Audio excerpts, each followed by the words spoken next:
The Area Cup Series began its season at Daytona on the East Coast before a quick West Coast jaunt to Las Vegas and Phoenix. But now we return back to east of the Mississippi from now until Indianapolis, 7 rounds from now. Welcome back to SimTV, and welcome to Atlanta, Georgia, to this very, very fast, reprofiled, and high-speed circuit. It was always known for being fast, but now it's known for being one of those reconfigurations that everyone kind of dreads, but with a different style of racing to boot.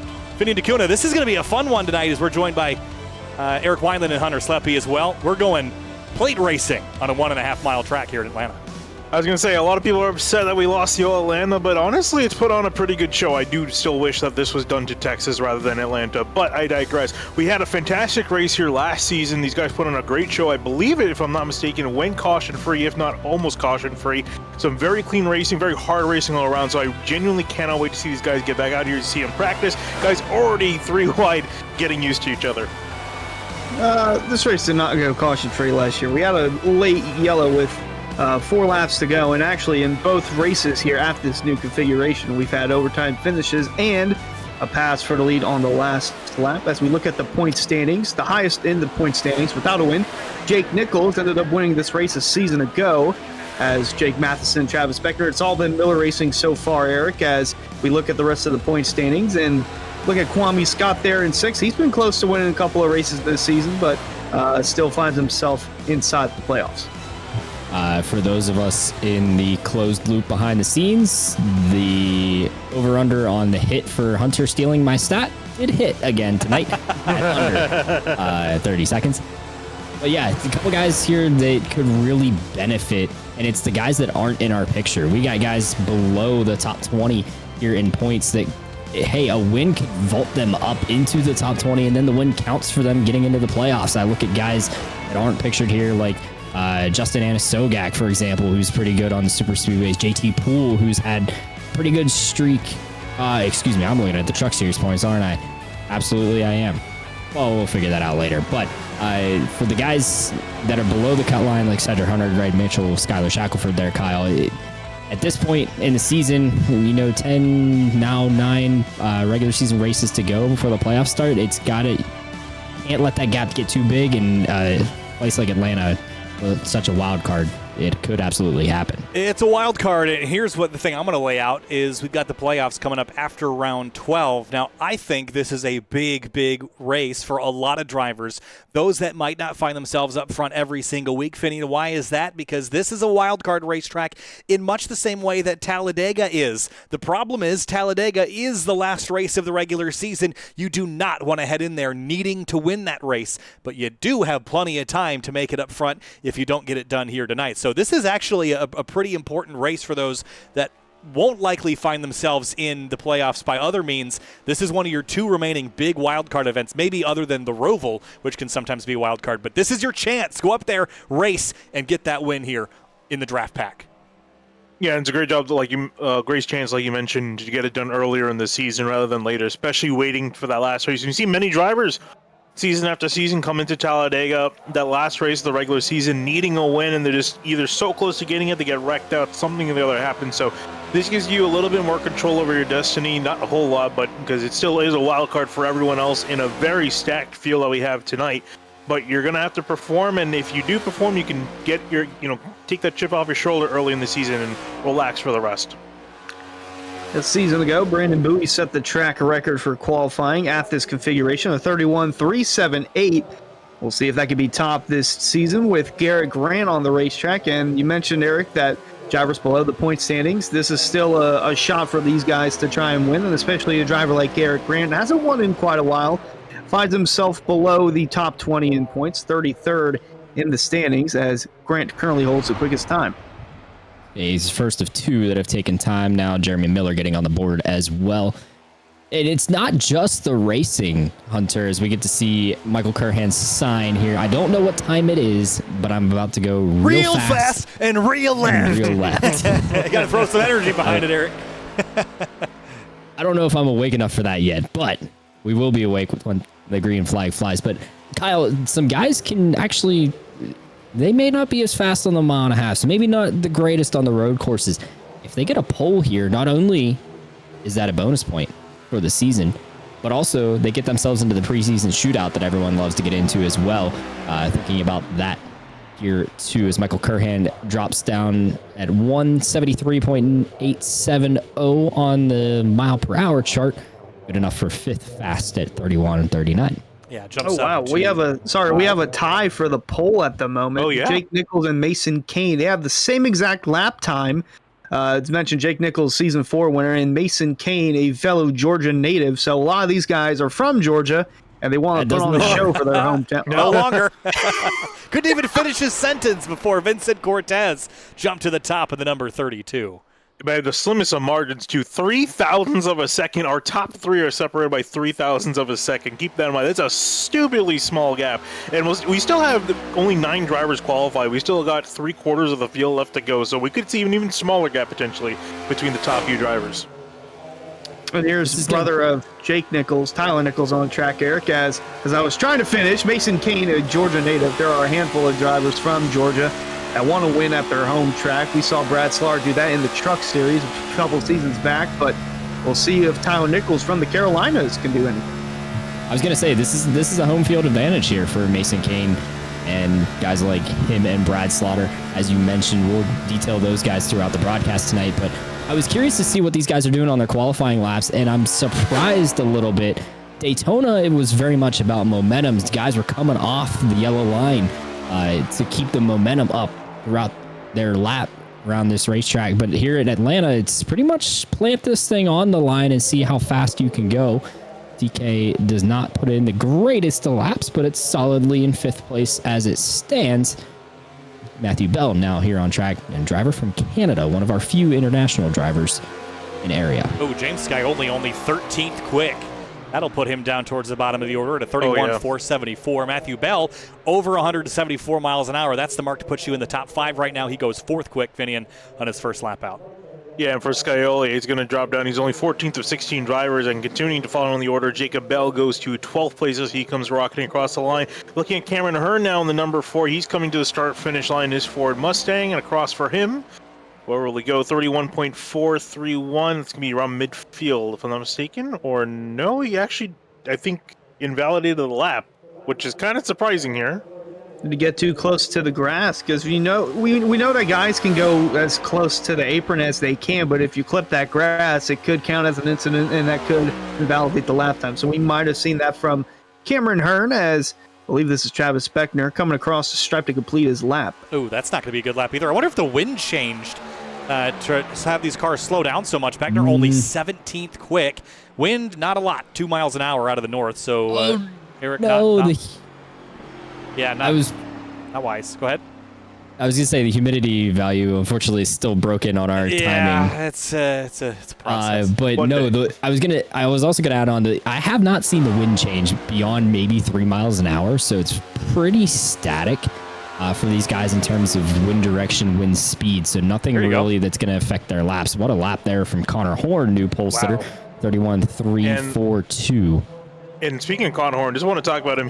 Speaking of guys that need some luck, need a way in, he needs some luck in this 42 machine. He's sitting, again, he was I want to preface this, he was a playoff contender, Final Four contender last season. He's currently sitting after 3 races, 41st in the point standing. So it's been a horrible start of the season for the 42, so I think he's kind of hoping this will send him back up in the right direction. Did he make the Final Four last year? He was close. No, sorry. The final 8. I misspoke. My bad. I was going to say, he almost made it, but we had some drama that happened. But that's something that we didn't point out, as Hunter mentioned earlier, guys, that there is no out of bounds for qualifying. These guys can go anywhere they want on the racetrack. So you see everybody cutting as much as they can off the front stretch. Makes the lap shorter, distance shorter. In theory, you go faster, Kyle, as we get to see Jake Matheson here. Probably the most anticipated qualifying lap here, and it's not as good as I thought it would be. No, only 10th quick. You made that point about the inside of the front straightaway there. It's just a classic speed versus distance equation, right? You can cut that, but if you're scrubbing off speed out of turn 4 just to cut that, it might be a disadvantage to do so. Rafe Slade at a 173.9 miles an hour. That's a decent lap. It'll put him 7th. I think you're going to have to be more than 174.2 miles an hour to be on pole now, as Horn was at 174.145. So that's the time to beat. Here's Brad Slaughter, the number 83, Feenan working his way through turns 1 and 2 in the Lumar 83 Toyota. You can see his 83 can perform here in the later half of qualifying here. Only a couple more minutes remaining, less than 3 minutes remaining, and a couple guys sitting out, it seems. I'm curious to see if they're just planning on sitting out entirely or kind of waiting till the very end to go out there. But for Brad Sauter to come across line, gets very close to the grass, almost invalidating his time, but it'll be a 31.421. Not that quick for him, only 20th. Mid-pack for the 83. We'll see what the 14 of Connor Okrezik can do over from the Mid-South. And Okrezik, he's sitting pretty good in the point standings. Did lose 5 spots after last week's race, but sits 10th in the standings and looking to keep a good run going as he comes across the stripe. Decent, should be top 15. It'll put him 12th, Eric. Just a handful of drivers, about a dozen or so left to go here with 2 minutes left. The only reason that I can see these guys waiting to go out is the track temperature has fallen about 1 to 2 degrees. So we're down to 92 degrees on the track temperature as we are at 5:53 in sim time in the evening here in virtual Atlanta, Georgia. We get to see Dom DeLeo in the number 22 Ford Mustang take a lap here. Let's see where he ends up on the timing charts. This is not gonna be good. It's P28, 31.503. So not the lap that Dom DeLeo wanted. Seth Knoll, the number 1. We've seen him be a race-winning and championship-contending car as recently as last season. Took everybody by surprise, I think, and went on and have a very, very successful Season 4 into Season 5 now, and still looking to pick up the first win of the season. I think it's coming.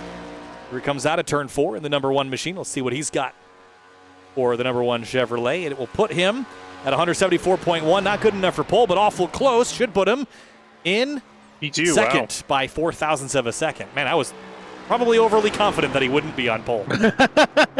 He got awfully close, just missing out by a couple thousandths is really what these guys are playing at here.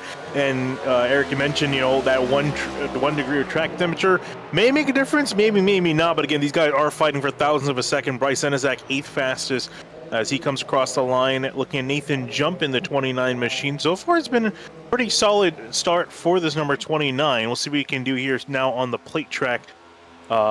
What's now a plate track here at Atlanta. So he's working his way through the final few corners. I like what he did. He let it ride out a little bit off 2 and get out into the middle of the backstretch to see what he does off 4 here. He lets it ride out a little bit, but he's going to try to cut it nice and short. What's this lap from the 29? Not the best. 19th place, 173.833. And that's going to do it for qualifying.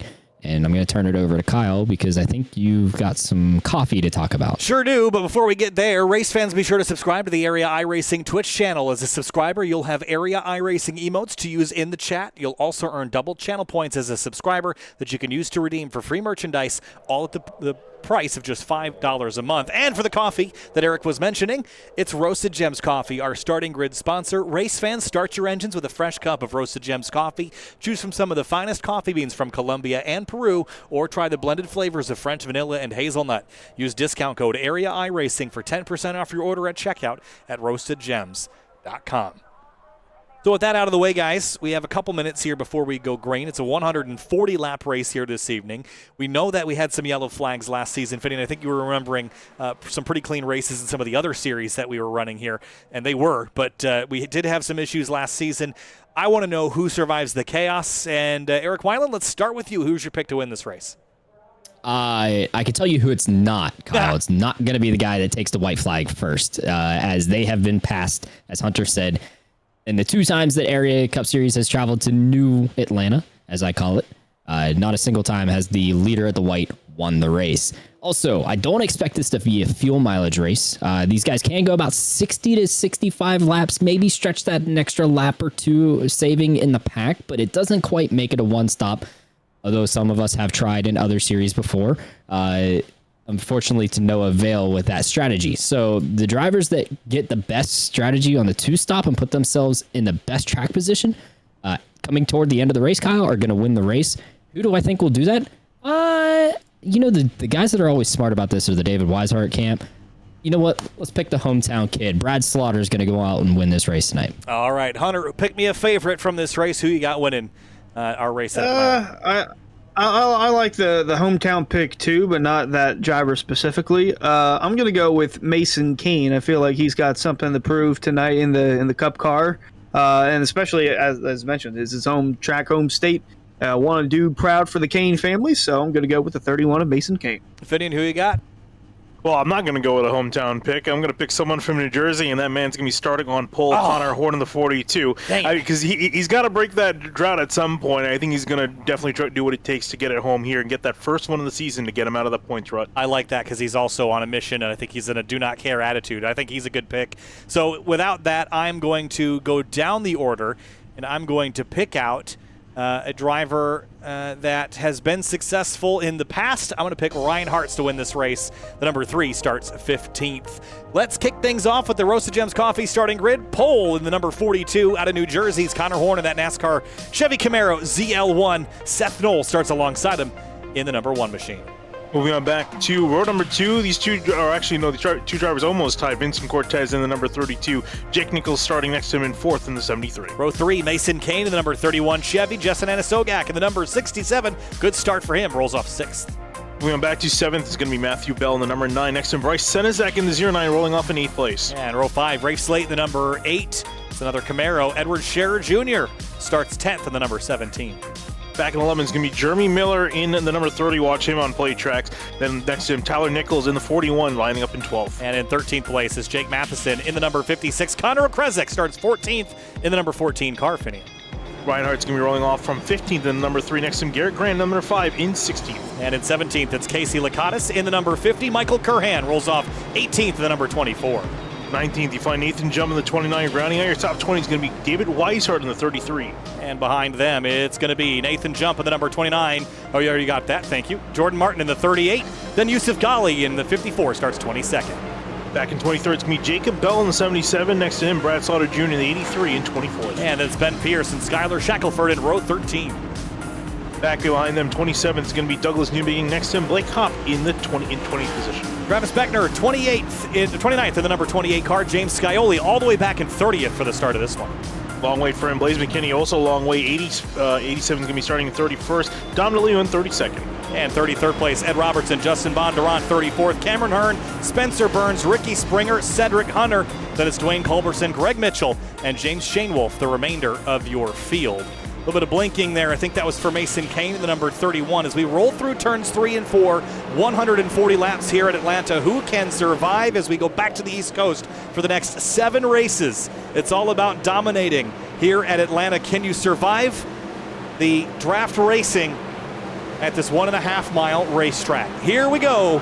Time to go racing at Atlanta. Green flag is in the air. Race 4 of the Area Cup Series is underway.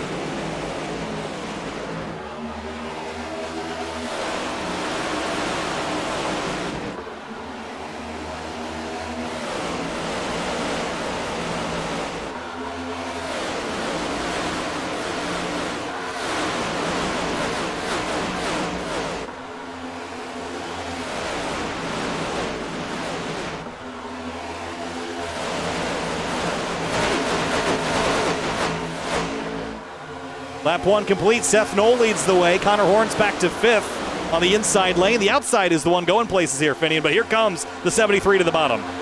Yeah, I was going to say the Solar Flower Racing dude starting on the outside, 2nd and 4th, did a great job getting going. Inside lane, not so much at the moment.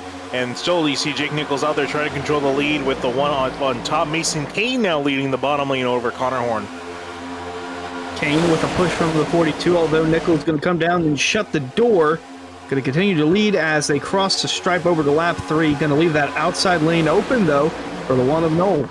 Yeah, lots of shifting and shuffling here early in the going. I think what's going to help now is that this racetrack, this race car, they're not as new as they were in previous seasons, Finian. We've done this before. We know how to get it done. Everyone's kind of figured this out a little bit. So that should help the racing tonight, is that everyone kind of has a known value. You don't need to play the strategy so much. It's just race the race cars, not the racetrack, not the strategy tonight.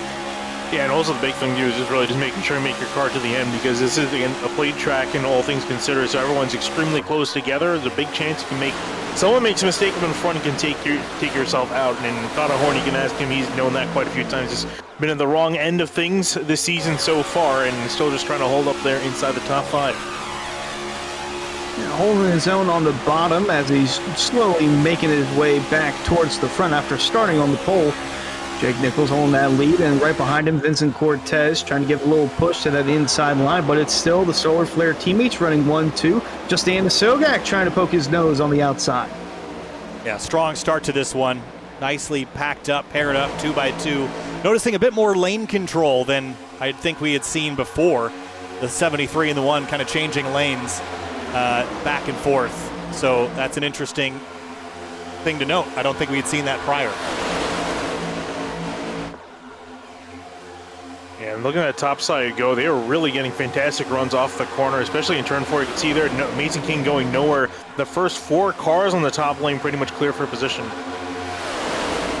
You're going to go back to Mason King still fighting on that bottom as the outside lane is starting to get a little bit of a breakaway to where anyone inside that top 4, now top 5, can go down and make a charge on the inside if they really wanted to. Through 3 and 4, here's Jake Nichols to the bottom now, and Seth Knoll, Justin Anasogak trading positions there. Anasogak sweeps to the bottom. He wants the lead and is not waiting around for anybody. Now he's going to take it away. I think Jake Nichols trying to control the field, unfortunately got caught sleeping. And here comes the 67 charging to the front. Bryce Senezek trying to follow him on through on the inside, but can't. A great push from the outside from the 73 will push the 67 more to the lead. Nichols tries to look back to the inside, and Sogak cuts him off. And a Sogak to the lead here early in Atlanta as we head back down the pit road for an update from Eric Wineland. Hey guys, you'll notice one driver fell down the timing order and is out of the race. Ricky Springer starting park tonight. Unfortunately unable to fully complete the event. Did get 2 laps turned in, so he does get credit for the start. Things get a little dicey on the backstretch there, but Ricky Springer no longer a part of the event. Thanks, Eric. Michael Curhan split middle 3 wide on his mission past the 41 of Tyler Nichols. So he's on through. And speaking of on through, how about Brad Slaughter started 24th? He is not taking any name. He is going flying to the front. He's just about to break inside the top 5 as he's got a hard charge going in that outside. Doesn't matter what configuration of the racetrack at Atlanta, Brad Slaughter knows his way around it. As mentioned, he's won here before in the Truck Series on the new configuration. Oh, he gets turned! Oh, no! Back straightaway, entering turn 3. Everybody scatters. Caution is out. And I think, other than Slaughter getting turned into the outside wall, we've gotten away with that one. Yeah, Michael Curran was the one he made contact with. Curran's got some heavy right side damage. Well, And so does Slaughter. Almost had it out of my mouth, but Slaughter knows his way around this track in the Truck Series. Hasn't quite gotten it figured out yet in the Cup Series. Michael Curran had a good view of that, as well as the 83 of Slaughter, and surprisingly, that was only 2 cars. Let's have a look at them. The Simrat Market replay as they came off of turn 2. The 83 jukes to the left. The 24 gets in the outside there, and Slaughter moved back to the right. It was just a door that opened. I don't think Slaughter knew was opening, and Curhan just kind of put the car there, and it closed. Yeah, the door was definitely open. The 24 decided to go there. Unfortunately, 83 came up and around he went. I'm genuinely amazed there wasn't another incident. Look at everyone fan out, using all the racetrack available to slow down. Yeah, nicely done. That could have been a lot worse than it was. Look at the 41 of Tyler Nichols just scraped through there. Maybe a couple others that picked up some minor damage along the way, but just front to rear. Well done as everybody, well, not everybody, a lot of the field hits pit lane. This is an interesting call here, maybe a fuel call more than anything, but it looks like we've got about 8 cars that stayed out on the racetrack, from Nichols back to Jordan Martin, and then from Seth Knoll on down, they decided to come to pit lane. Well, might as well talk to someone down on pit lane. Eric, what's going on? What's the split in strategy? So you guys are, Kyle hit the nail on the head. It's a fuel call. They are 10 laps into the race, so if you split this evenly the rest of the way, 65 laps, that puts them right on the edge of that fuel window. Like we talked about at the top of the broadcast, it is a little bit of damage fixed for Brad Slaughter Jr. listening to his radio. Did you get hit after you got turned, bro? Nah, I just hit the wall. Just turned me into the wall. I drifted up. So Brad not totally happy with himself, considering he moved up into Michael Curhan. He and Michael Curhan still sitting here on pit road getting their damage repaired. But this opens the one-stop window for all of these guys that just pit to the end of the race. One more stop. Yeah, I just wonder, Eric, before we let you go, what's the motivation for trying to go that whole distance? I mean, we have to assume we'll get more yellows, right? So would you just stay out on the subsequent cautions until you get to your number, or what's the play there? It's super speedway-esque racing, and personally, I've never guaranteed a caution because we saw the Xfinity series and also the Truck series have incredibly long green flag runs here. So a lot of these drivers, having raced in those other series, may feel a little bit of that. If they get settled in and ride, they can make it that far. Regardless, I'd rather put myself as a driver in an advantageous position of being able to make that call or falling back, and maybe I gave up a little bit of track position. I mean, Seth Knoll hit it from, what was it, second, third, right there in the top 5, and he comes out 8th. He's still right there with his track position, not much lost there. So the guys that stayed out, sure, made that call for track position, but the guys that pit, they're pretty much where you were. Well, they'll absolutely take that. Thanks, Eric. As we get set to go racing here on the restart, doubling back up. You can see there on the left-hand side of the screen, the top 4 rows effectively had not made a pit stop yet. Everyone else has. So, as we get set to go racing here on the restart, I think as Eric pointed out, we have gone green in some other series races, so the potential for a long green flag run is there, and they're just opening up their options. Where if up front you're still committed to a 2-stopper unless you're saving fuel already, but even that's a long shot. We've seen that strategy play out and then not work before. You can definitely bet some people are going to try it, especially like we mentioned, the guys that we normally don't see up there running for the front for a win.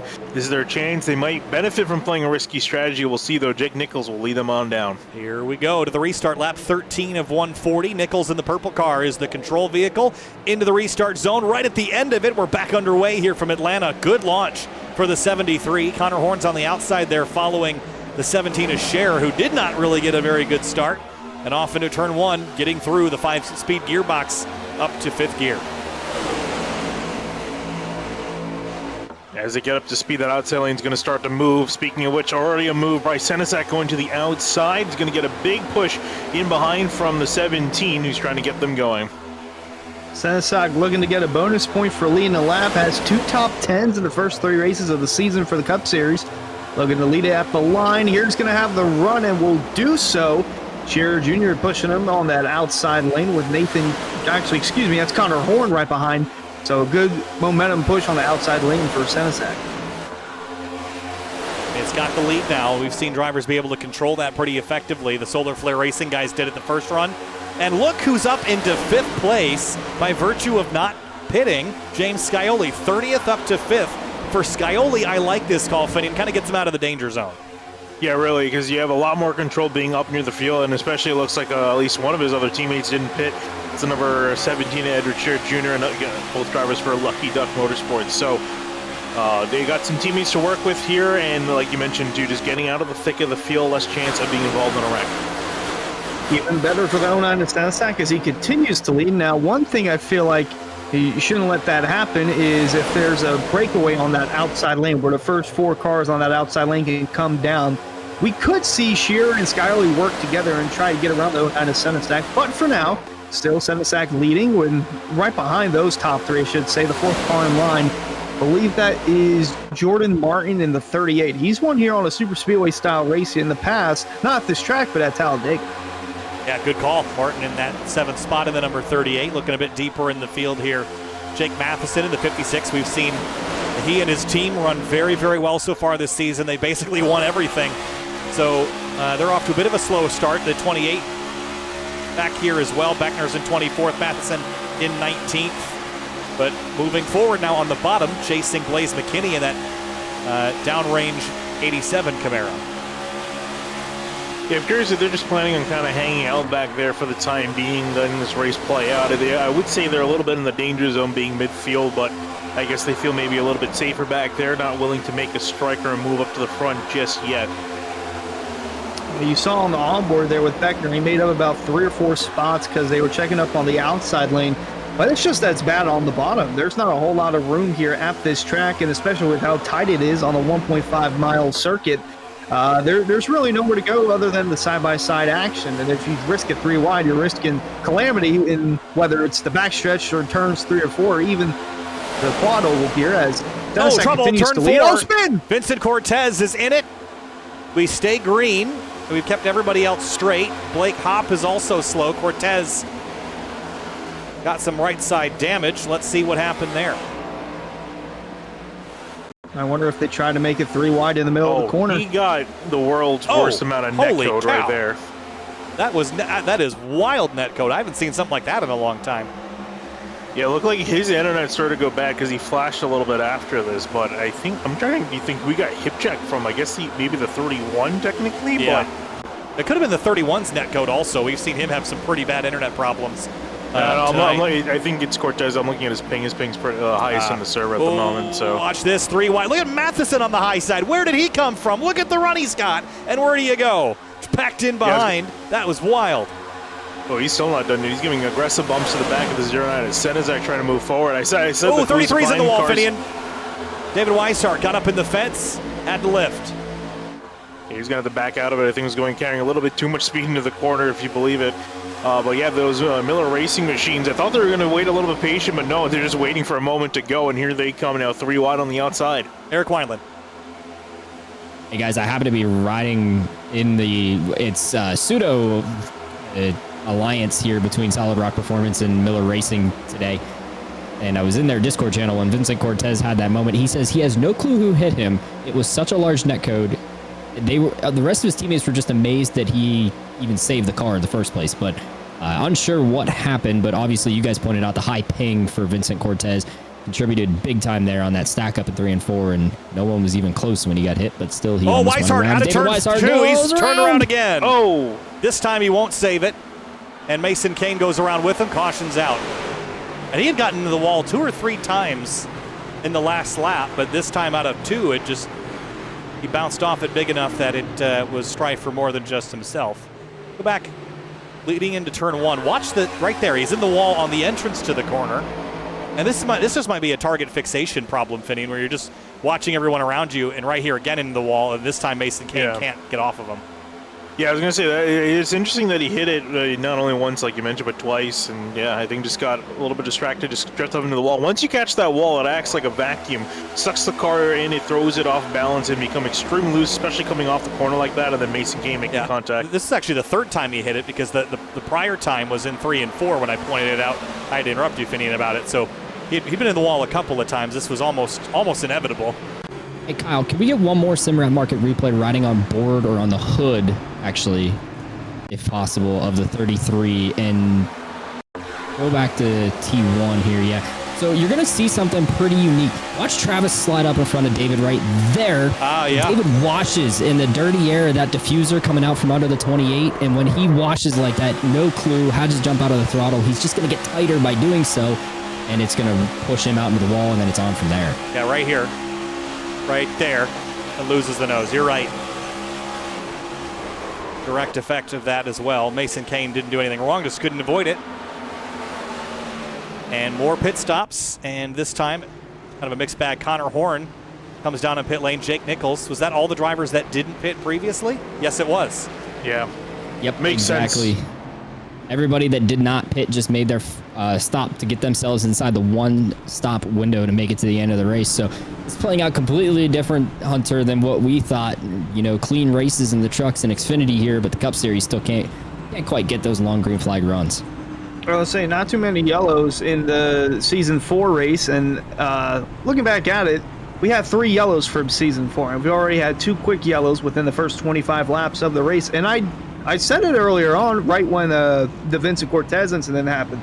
When you're trying to make it side-by-side action and you have nowhere to go but all the momentum in the world, you try to make it 3 wide, and that's what we saw. They were going 3 wide, and then they tried to push the issue, pushed it a little bit too much, and that's why we saw the crash unfold in turn 2 and down the backstretch, Kyle. Yeah, so off to an action-packed start here. Coming off of Phoenix a week ago, that was also an action-packed week. It's been a wild start to the Area Cup Series season. Before we get back to the restart here, we'd like to thank SimWrap Market. Of course, we've gotten some excellent SimWrap Market replays. Race fans, head over to simwrapmarket.com for custom iRacing paint scheme templates that are simple and easy to use, so it keeps you more focused on the racetrack. And of course, if you're watching us here on YouTube, make sure to subscribe to the SimTV YouTube channel. Catch all area racing all week long. And make sure you're also over on Area iRacing's Twitch, twitch.tv/area iRacing, and pick up those channel points. Watch them in both places. You can watch the VOD on YouTube. You can watch it live on twitch.tv/area iRacing. Make sure to subscribe and follow both. Lights are off on the pace car. Go ahead, Eric. You talk about Simrat Market, and a contributor there is Cosmin Yonishiwu. I don't believe he's in this race, but did you guys see what he posted on Twitter today? I have not. Someone put, so F1 is in Las Vegas, well documented. Someone put the blank green screen of the sphere up there and let anyone Photoshop what they wanted in it. And said, what would you Photoshop on here for the F1 race? Of course, Cosmin put in, look at what he did, the Hail Melon move onto the F1, or the Las Vegas sphere. Is pretty cool and pretty funny to see him do that. Pretty funny indeed. Doubling back up. Up. Never expect something like that in an F1 race. No. You brake tested me, man. All right, out of turn 4, lap 26, coming to the restart. Seth Knoll, Matthew Bell on the front row, Beckner and Matheson. Row 2, check up on the outside lane, but we're back underway at Atlanta. Yeah, they're still trying to sort themselves out on that outside lane. They're still a little bit scattered towards the midfield. Finally, it looks like they got it sorted out single file, but big gaps in that outside lane. Big gaps indeed, as they're all trying to get up to speed. It takes about a lap or so to get these guys up to speed, especially with 5 gears in the car. So we're seeing some separation at first. In the 73, Jake Nichols pitted with fresh tires, along with the 42 of Connor Horn, trying to work their way back up towards the front, being led by Nichols' teammate Seth Knoll. Here comes Matthew Bell on the outside, and now Knoll's got no help going into turn 1. Yeah, Beckner threw a big block on the 81 of Culberson down there into turn 1 as well. And the racetrack is really wide on the front straightaway, so if you kind of get all the way left, you have too shallow of an entry to make turn 1, so you kind of have to chase each other back over onto the racing line. That can get pretty wild. Here comes Jake Matheson in the number 56. Already got a win under his belt here, a couple of wins under the belt. Here he comes out of turn 4 to the high side, and he'll take the lead away from Matt Bell. And looks like, who wants a part of that? Ryan Hart's in the 3. Yeah, I was saying, because Seth Knoll got put in the middle, and here he is dropping to the back of the sucker hole as he goes down the order quickly, that number 1. And it looks like he's finally getting picked up by the 73, Jake Nichols, stuck in the middle with him.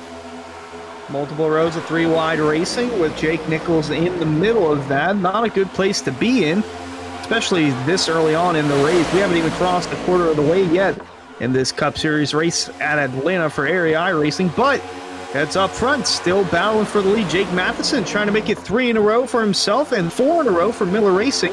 And while Anna Sogak on the bottom trying to snag the lead away.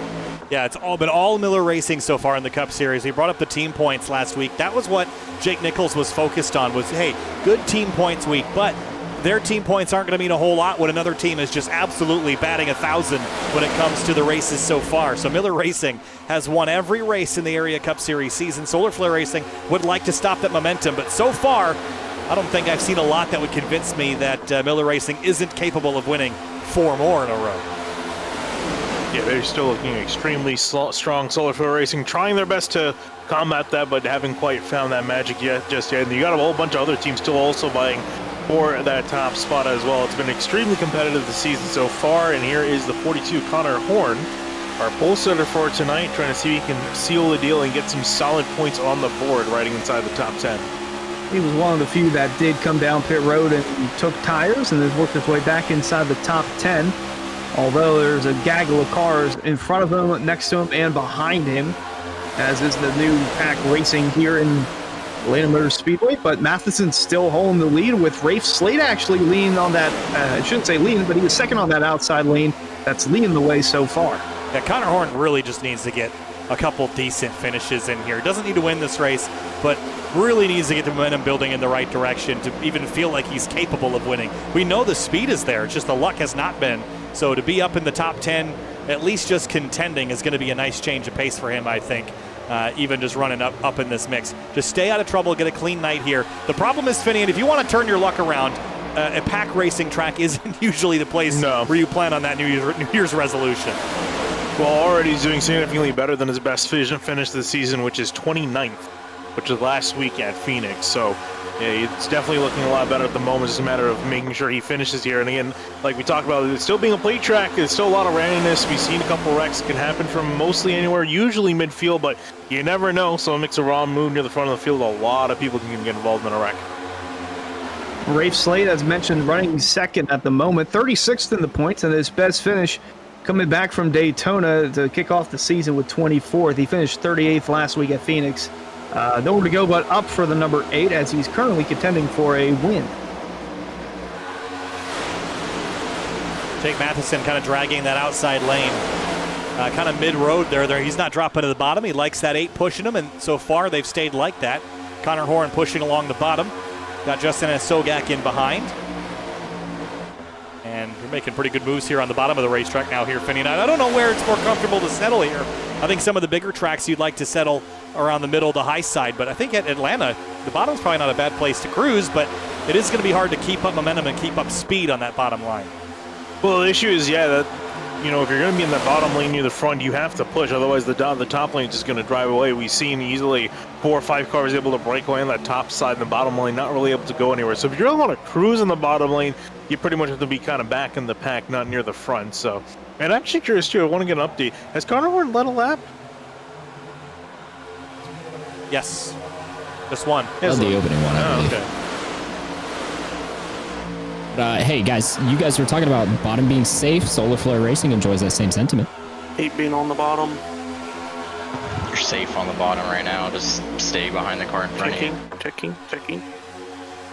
So while the 81 of Dwayne Culberson does not like being on the bottom, the instructions from the team owner, Jake Nichols, and company is you are safe down there. Feel free to ride behind the guy in front of you. And that is exactly what Dwayne is doing. He is currently 11th on the racetrack, but 5th in line on the bottom there. Yeah, why would you want to be up top? Why wouldn't you want to be up top? Because if someone causes an accident, NASCAR is one of those weird places where all accidents roll uphill, at least for a minute, and then they come back downhill. But they go uphill first, and what comes up must go down. So, you don't want to be stuck up there because all the crashing heads to you first, up the momentum in that centripetal force. So the bottom's safe because if there's an accident, you turn left and miss it. And that's where I like to be, just clicking away laps like Connor Horn is doing right now. Yeah, one place you don't want to be at the moment is Blaze McKinney, who was just in the middle 3 wide, trying to find a place to sort himself out. Some decent runs this season so far. Not the best tonight at the moment compared to his earlier starts. He's running 21st after starting 31st, but still in the middle 3 wide, and there's nowhere for him to go. Finally gets a place in the outside lane.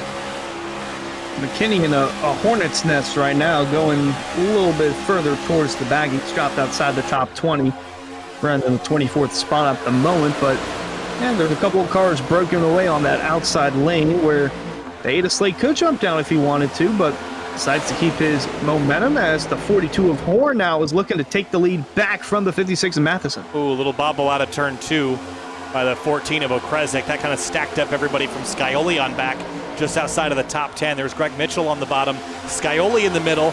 The one of Seth Knoll runs high. This is getting pretty racy back here, and it's not very organized. When you don't get organization, you get big runs and drivers that don't want to waste them. Look at the 06 of Spencer Burns. Where does he go? Jake Nichols, where does he go? Jeremy Miller is back here as well. Coming up on 100 laps to go next time by. Yeah, and it's really just everyone just trying to find where the momentum is going, and that's where they want to be ideally, because you don't want to be the one losing out. So it's when you get everyone scattering, running all over the place, trying to find a position. And you see finally Skyly gets towards the bottom lane. We go back to double foul racing in the middle of the field. But meanwhile, up in front, Jake Matheson's taking the lead of this race. Ray Slade up on top. Connor Horn still struggling on that bottom. He's got the 9 of Matthew Bell pushing him. Finally got things sorted out as they continue to duke it out for a lead in 1 and 2. We'll head back down to pit road for an update from Eric Weiland. Radio between Edward Scherer Jr. and Douglas Newbing, Lucky Duck Motorsport teammates there that you just saw have the huge moment. Yeah, That was almost bad. I don't know how I saved that. Oh, and I didn't get clear.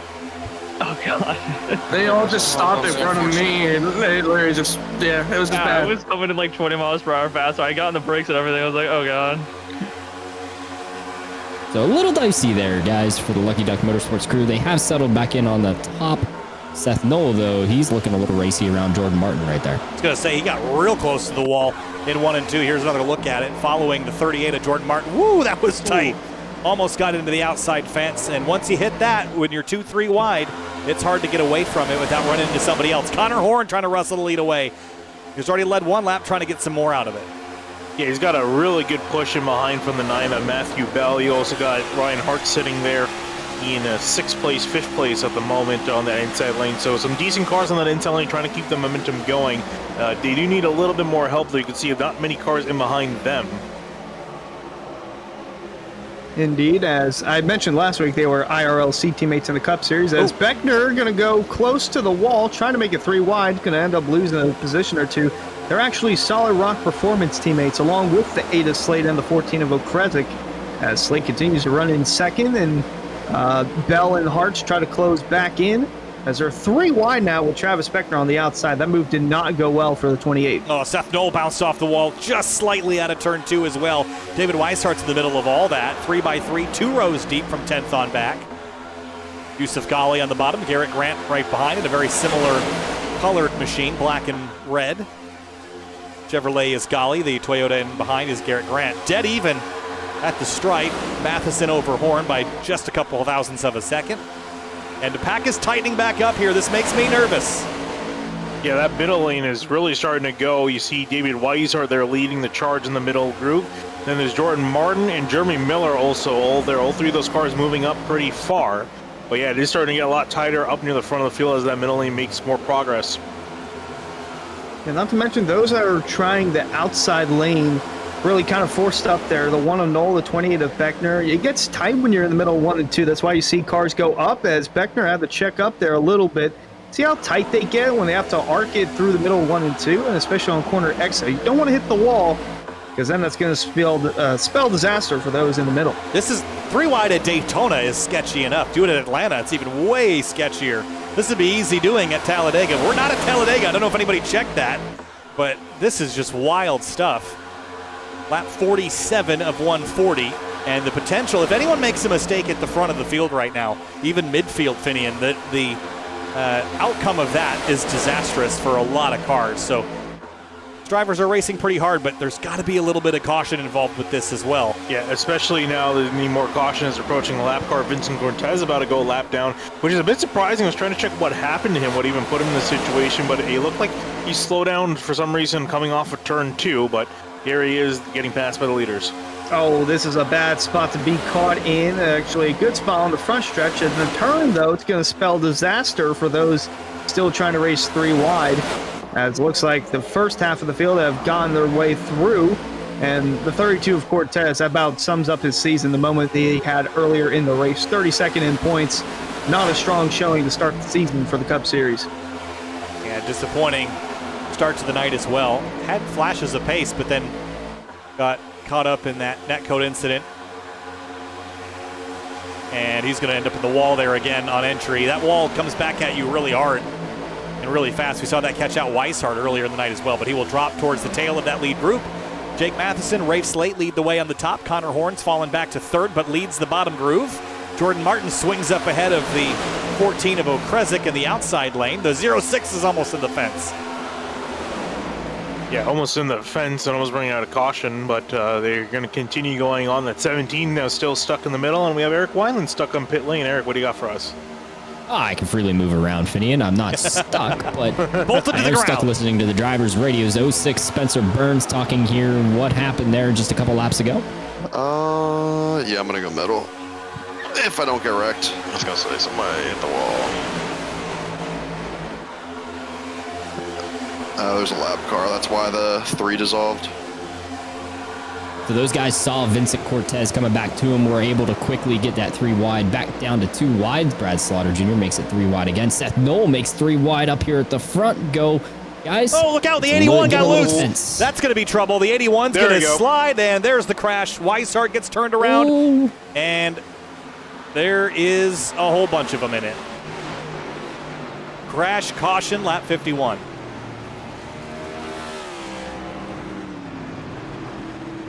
That might be our big one.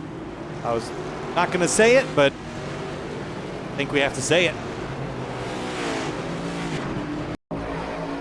So this one started with the 81 of Culberson on the bottom. I'm going to back this up and watch this in slow-mo. I think we're going to need to. So watch the 81. He's on the bottom of the racetrack here underneath Edward Scherer Jr. And does he clip the apron? I think he just gets loose up into the 17. The 30 of Miller can't slow up. tags the 81. The 30 goes back across the nose of Beckner. That's when it all starts. Yeah, it looked like I'm writing on board on his replay. It looks like he got a bit of the apron and sent the car left, so he let off on the steering, and then unfortunately when he did that, drifted up and then caught everyone else, and everyone else caught it on the back straightaway. Yeah, it's not Calamity Corner, but Calamity straightaway for the backstretch, as we've seen a handful of cars get turned and saw a number of drivers get involved in this wreck just a few moments ago, as it's spelling disaster for those in the middle of the pack and back. Yeah, the 83 of Brad Slaughter almost had it missed. So did the 87, and then they came together after it, sending the 87 into the wall and some fairly significant damage to the Jordan 83. Martin, too. Jordan Martin almost tagged the 83 of Slaughter as he was coming to a stop. Oh, one great onboard, I can tell you, would be the 28 of Travis Beckner. Well, let's go to it. Well, we'll go back a little further. Here it is. Travis Beckner's on board. And it was right in behind it. Cup 30. Round he goes. And just missed the rest of the carnage with a little bit of drifting. Wow. Third caution of the night. That one for a much bigger accident. And I think we've had everyone on pit lane. Except for... let's have a look. No, you are correct. Everybody, Everyone has come down and stopped in front of me, Kyle. This is a security stop. So I was just talking with the Solar Flare guys because I was checking in. First of all, Dwayne Culberson did say he barely clipped the apron a little bit, which caused his loose condition. Now, as far as pit stops go, this is a security stop for these guys. Seth Knoll and Jake Nichols both share the same feeling in the car that they were just about hitting that point in the run, and we were about 30 laps on that set of tires right there. Keep that in mind, where it started to not handle the greatest. They couldn't keep it full throttle the entire way through the corner. They were having to lift about 90-80% on the throttle to be able to get the nose set for the corner and be able to drive through it. So this is a more security stop for 4 tires to make sure they can try to keep it wide open and handle a little bit better, see if they can gain a little more track position. But keep an eye out when we get 30 laps into the next run. If the handling starts to go away, they said dirty air is causing the wash tight. We saw that earlier with David Weishart getting tight behind Travis Beckner, and that triggered one of the earlier incidents. Seth Knoll also said he could feel some of the looseness start to build up a little bit, but not near as bad as the push in dirty air. Thanks, Eric. Yeah, I think handling issues will be a bigger problem towards the end of the run. And as I suggested, one mistake, it means a lot. It breaks a lot of evenings. Now, here's the good news, Finian, is that new damage model allows you to repair quite a bit and get back running how you were before. If you, as long as you can stay in the lead lap and get a few more yellows to let you fix everything, once you're fixed, you're in pretty good position. Yeah, and actually, everyone is running on the lead lap except for Spencer Burns. He's still down on pit road getting repairs. He got knocked in the right front wheel. It got knocked off and was loose, so that suspension is going to have to be fixed. That's a lengthy repair. Body works easy, but not really the suspension or the tires. So, yeah, he's going to have to get that fixed, but it's going to be Justin Sogak leading the field back down. Back to the restart zone here. Lap 55 of 140. And there's the acceleration again late in the zone. And back to racing at Atlanta in the Area Cup Series. Matheson looks to the right of Justin Sogak. Didn't take it, though. And everyone actually trying to go for the top lane at the moment, except for the 42. Connor Horn stuck on the bottom. Will continue there with Matthew Bell, Ryan Hart's the guys who were pushing him last time through to nearly to the lead, still on the bottom. Driver 41st in points on the inside, leading the way, and on the outside, it's the driver 26th in points, leading the way. Both drivers vying for a good finish and a win as they're almost holding on to each other. Coming out of turn 4, Matheson, though, with the push to Sogak, giving him the lead. Connor Horn went for a ride out of turn 4 off the bumper of Matthew Bell. Not been shy about pushing. Car in the wall out of 2. Skylar Shackelford. Keep rolling. Remain green there after nearly having another caution, but 3 so far tonight. 3 wide. Here we go. 3. Speaking of 3 wide for the lead. Jake Matheson trying to make something work on the top lane, and Sogak stuck in the sucker hole, and he will get clear. Car on the wall back there. It was Mason Kane tapping it, but we're still going green as Connor Horn's taking over as the race leader. Matthew Bell on the inside pushing through as the 3 of Hearts is also there. And now the 1 of Knoll just trying to get tucked back in on that outside lane. A little bit of a separation between the first 10 cars or so. Yeah, aggression level is high. Greg Mitchell bounced off the wall out of 4. Everybody's running real hard right now. 13 of Cedric Hunter's up here as well. Connor Horn takes the lead, though, and he's got Matthew Bell paired up with him, and they put some distance back to Ryan Hartz in that number 3. I was going to say, they got a solid run going. That being said, though, eventually they're going to have the field catch back up to them, and Matheson leading an outside lane with a charge building up. He's got Ray Slade in behind, as well as Justin Anasoek, so they're going to be coming hard here on the front straightaway. Yeah, big run on the outside for Matheson. Going to get alongside the quarter panel of the 9 as they're 3 wide in the back with Anasoek in the middle. Shearer on the outside trying to lead the way with Cedric Hunter behind. And then all the way on the bottom there is Doug Newbigging in the 67. I'm going to talk too much about him today as Connor Horn continues to block and lead the way, but the 3 wide action continues to build, Kyle. Yeah, Connor's tried to manage that lane. I don't know how much you can, though. Matheson's got a really good car for that middle outside groove. Look at Scherer coming with a big head of steam. Matheson goes to block. That's too late. He's in the fence. Too late. That was almost disaster there, Finian. Yeah, that 17 got a huge run out of turn 4, and he was continuously building up a run, but yeah, that 56, that was a late block, and not surprising, he almost got knocked loose because there's a huge amount of speed difference between the two as they make contact with, so it's throwing everyone out of loop at the moment. They're 3 wide back there in the middle of the field, still trying to sort themselves out as the leaders start to battle it out. Matthew Bell trying to work around the outside. He'll get clear Connor Horn to the lead. For a second, that was very tight. They almost made it 4 wide on the quad oval there, and that outside wall in the quad oval, they actually pushed that out to kind of cushion the blow from how hard the angle was on that wall. So it's catching some drivers by surprise. We've seen that a couple of times tonight. Matheson was the most recent victim of it. However, still finds himself running in second. Matthew Bell's taking over as the race leader. Horn has fallen all the way back to 7th as the field flies by Eric Weiland for another update. Hey, Hunter, catching things by surprise. It's happening a lot here. Justin Anasoek is not happy with his fellow competitors and how he got treated right there. You'll hear Casey Lakatos get caught by surprise by something here, too. Listen in. Can't handle being, that's fine. I'll do the same thing to them. There's a lot of time. Oh, I forgot about the side draft. You're like, what spot are you? I'm like, my car just died. What happened? So Casey Lakatos remembering how to super speedway race, guys. It gets very dicey up here at the front. Oh, Rafe Slate out of control off the bumper of Connor Horn. Look at the focus on the 42 right now. This is wild up front, and you can see the tension rising here, guys. There's a long way to go. Look at the 3 bouncing around off the bumper.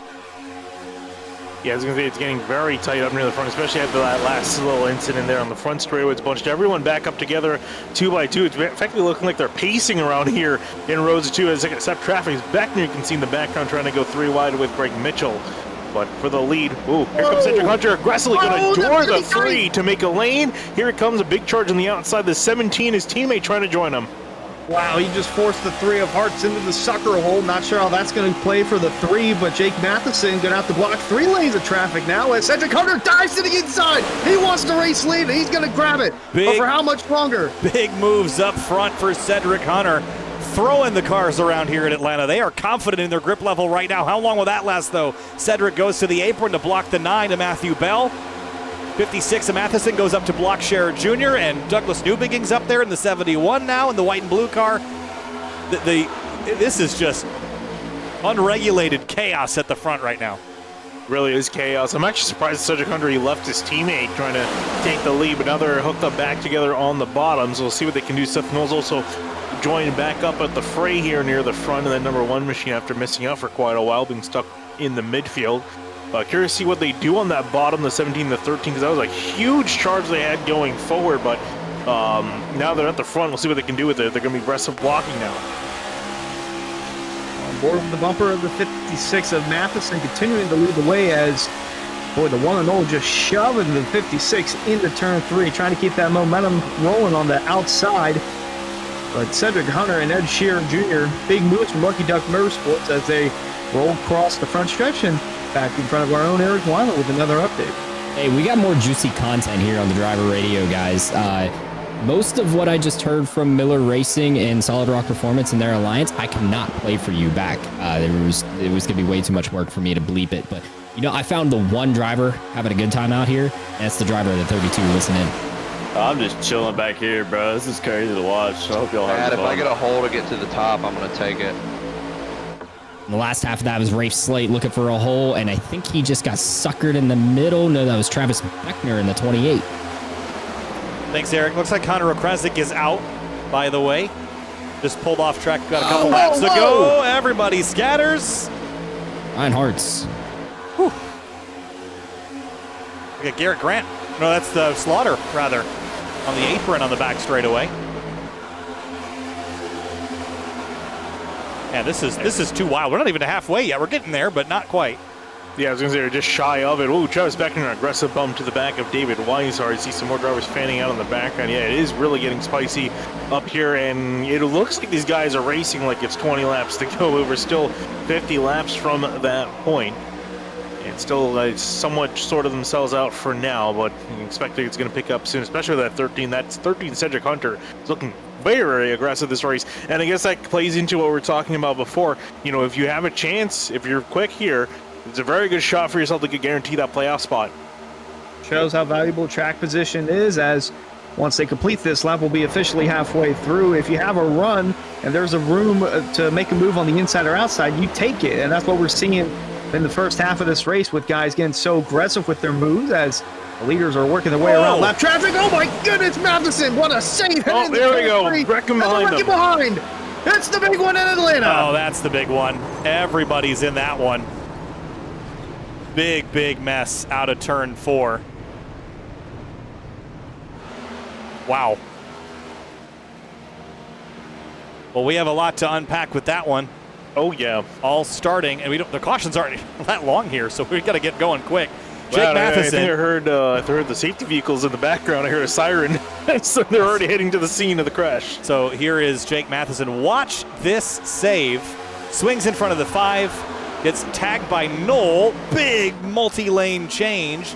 And as Knoll checks up to watch it all happen, that's when everyone gets out of shape behind him. Right there is the contact. And then Knoll jams on the binders. Newbeginn's got nowhere to go. And then that's what stacks up the field in the background. And the 8 goes off the 33. Yusuf Ghali's in it.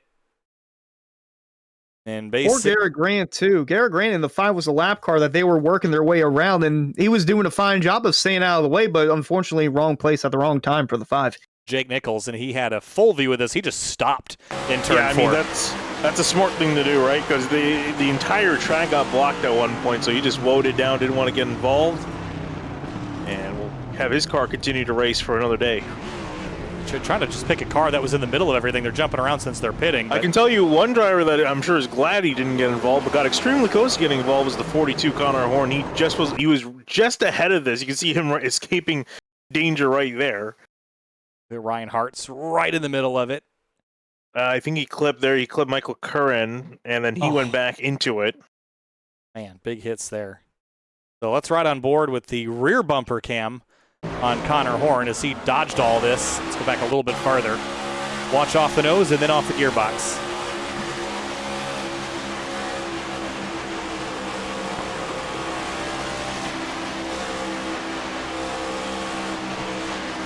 Oh, Curhan just got absolutely obliterated there. I think Beckner made it through mostly unscathed as well. Big crashes, Eric Wineland. Yeah, craziness right there. And most everybody down for damage repair, but take the tires when you can get them. Listen into the radio, though, of Solar Flare Racing. That was caused all the way at the lead with me and Jake. Jake decided to go to the top, and then it stalled everybody when I tried to get behind him. I wasn't able to get behind him, and I had to super check to get clear. You might be able to sneak making fuel from here, maybe. I'm not. Did you catch that last part, gentlemen? Yeah. Might. The key word is might. These guys, you keep an eye on the back tail end of the pack to see who tries to do this, but we're going to get a green flag here with 68 to go, I believe. Correct me if I'm wrong. which means they're right on the edge of the fuel window. They may be able to save enough to make it here, Kyle. So, am I correct in that Matheson, Slate, and Senesek did not pit? This shows them 20 laps on their stint. Correct. Actually, 3. Yeah. Slate, Matheson, and Senesek. and Senesek all have not stopped. All right, so that's they cannot make it to the end. All right, that's what I was curious about. So Connor Horn leading the field of those who did come to pit lane. And we're past halfway, maybe into fuel economy territory, especially if we get more yellows. That's the easy button for saving fuel, is just shutting the motor off. Yep. How's the daylight doing, guys? We're getting pretty late in the day also. No lights here. Yeah, I was going to say, and I was amazed to realize that this track still hasn't gotten night lighting. I could have sworn that it did at some point. I think iRacing's working on a total ground-up remodel of their lighting system, so they haven't bothered to put lighting on a lot of the newer ovals because it's going to be dynamic now. The date in sim is May 15th, so we will have a late sunset. We should still be okay. Lap 74, Jake Matheson in control of the field, back underway from Atlanta.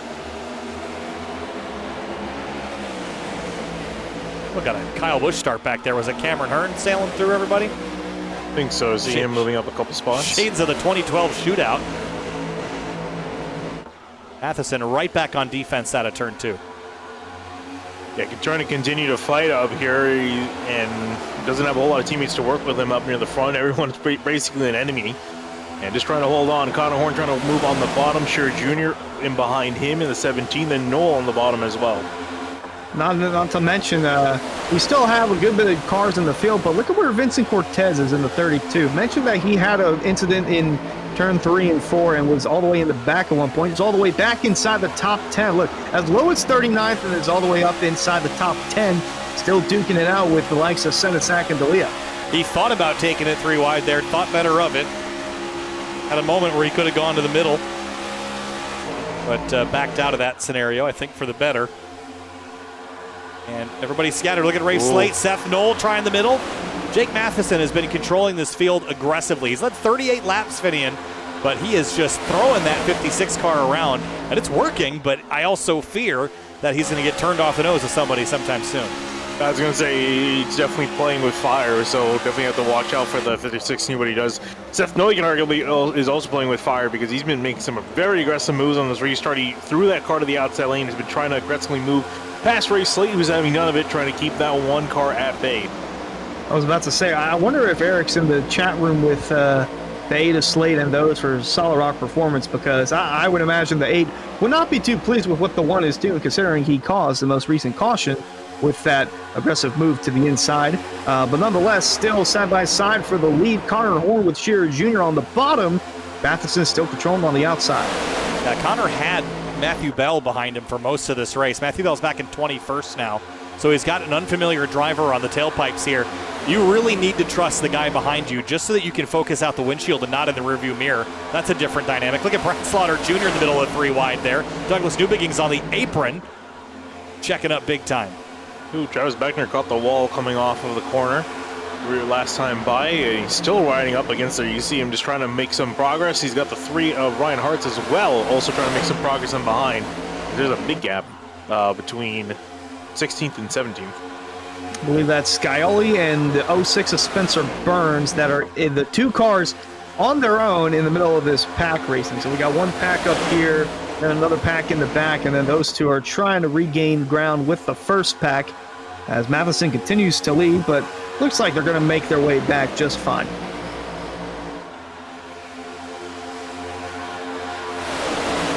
So if we get another yellow now and you pit, you're easy to the end on fuel from here. Look at the 56 and the 8. They keep taking swipes at each other. Keeps making me nervous. Look at Connor Horn and the run he got into turn 1. And then behind him, Travis Beckner all the way up against that outside wall, trying to make room alongside the 32 of Vincent Cortez.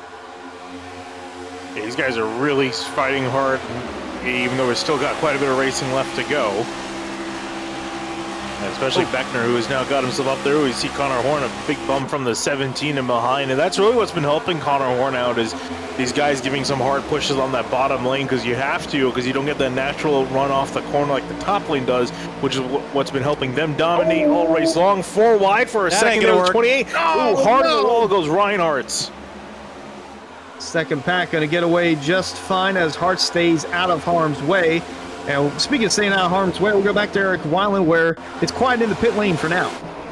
It is, Hunter, but it was not quiet for Ben Pierce. You guys saw that the pack broke up in two. Well, Ben Pierce had a little moment over on lap 78 in turns 1. Just listen into the radio afterward. Good save. That was fun. Yeah, that had to be scary. Yeah, it was pretty much just try and, I don't know what I did, honestly. I have to go back and watch. As long as you didn't collect half the field, that's good. No one else hit One me. piece. So Ben Pierce and the Powerhouse Racing guys, lucky to get away with that one. Now with the incident there with Ryan Hartz, they're starting to close back up to the main pack. 3 wide for the lead. 56 in the middle. Matheson. Oh, wow. Big slide into one. He and the one of Seth Knoll have been bouncing off each other like ping pong balls, and then the 42 will take that run to the lead. I was going to say, it's been around 180 mile an hour battle of ping pong for the last couple laps is what it's felt like. I've been seeing the one bounce off the 56 bounce off the 42. Now the 42's in lead. Here comes Seth Knoll with a huge run on the inside. Ping pong is the best way to describe this because these guys are bouncing all over the place, and we almost saw something similar that last time going into turn 1, but in reverse order for the 56 of Matheson and the 1 of Knoll, as D'Elia also had a moment in turn 3 and 4. Nonetheless, Connor Horn was the leader, drops to the inside, and now Ed Shearer Jr. lead with Cedric Hunter. No, there they go. 13 in the wall. Cedric Hunter. Brad Slaughter's in it. Beckner's in it. And the Jake Nichols 73. part of the wall. Huge impact for Jake Nichols. Head on into the outside wall. They're is a still big, wrecking. big hit. 4. Vincent Cortez was the one that hit the Nichols machine, and oh my goodness, they could not have gone any worse for Miller Racing. And for Solar Flare, a couple cars caught up in that. Wow, that 73 took a big lick. Let's go back. This is the 13 and the 56. Got to go back a little bit further than this. Cedric just crowds them. And then the 73, just absolutely enormous impact. That is a huge hit. Thought he had it missed down on the bottom here. Watch the sparks. There's the 28 and the 83 packing into each other. And then the 83 comes down the track. Just going to tag the 73, turns him up into the outside wall. This is the worst angle you can get a wall at an oval. Oof. And then got another really solid hit to the front end by the 32 of Vincent Cortez. So double whammy right there for the 73 of Jake Nichols, riding on board with him into turn 3.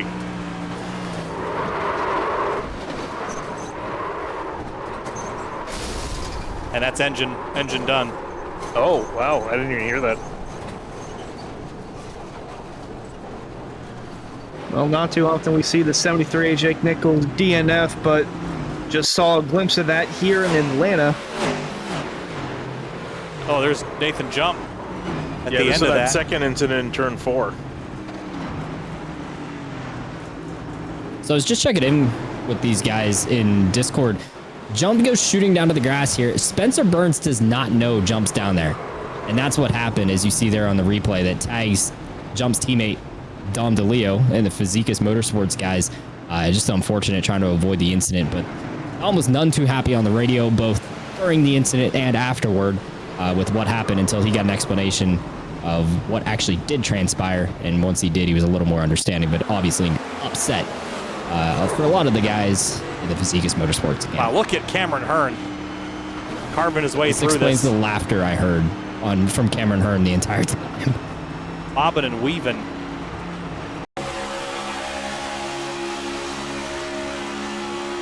Do we have a safe driver?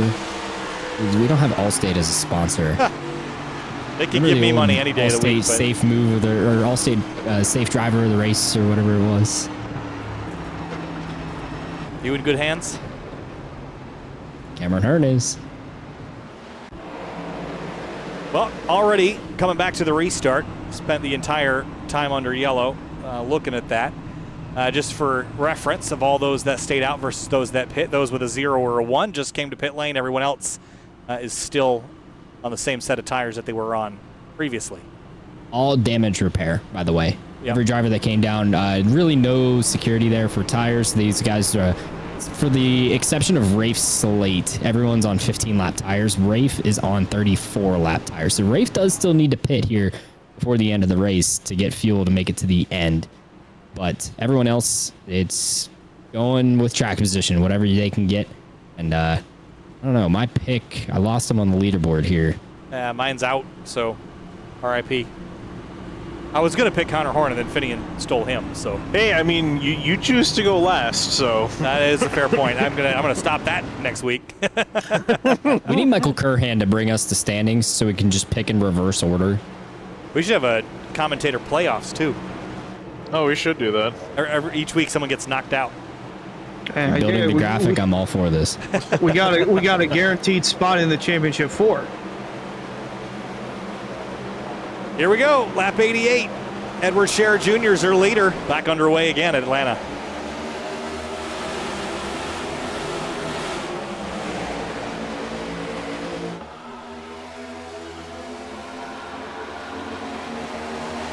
Pretty spread out restart.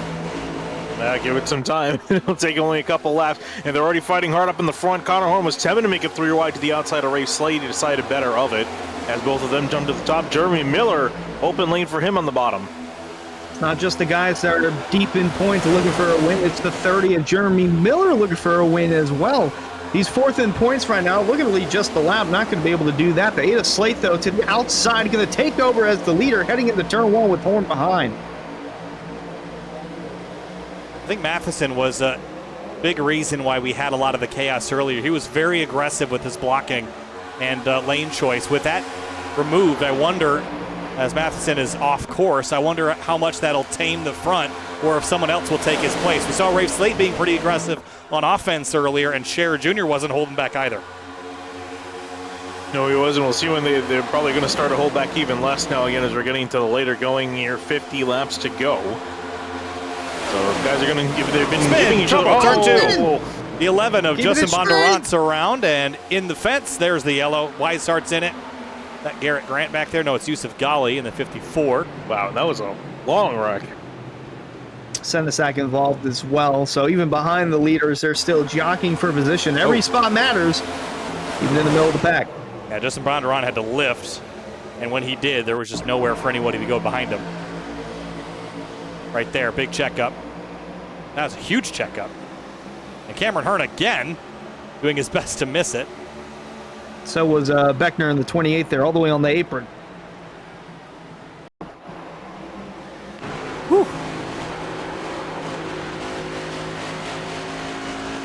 How many wrecks has David Weishart been in tonight as a victim? Quite a few, I would say.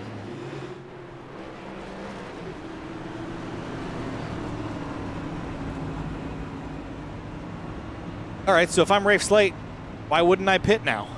Well, he decided not to. Yeah. I'm surprised he didn't come down the last caution because I figured that would be perfect time to come down.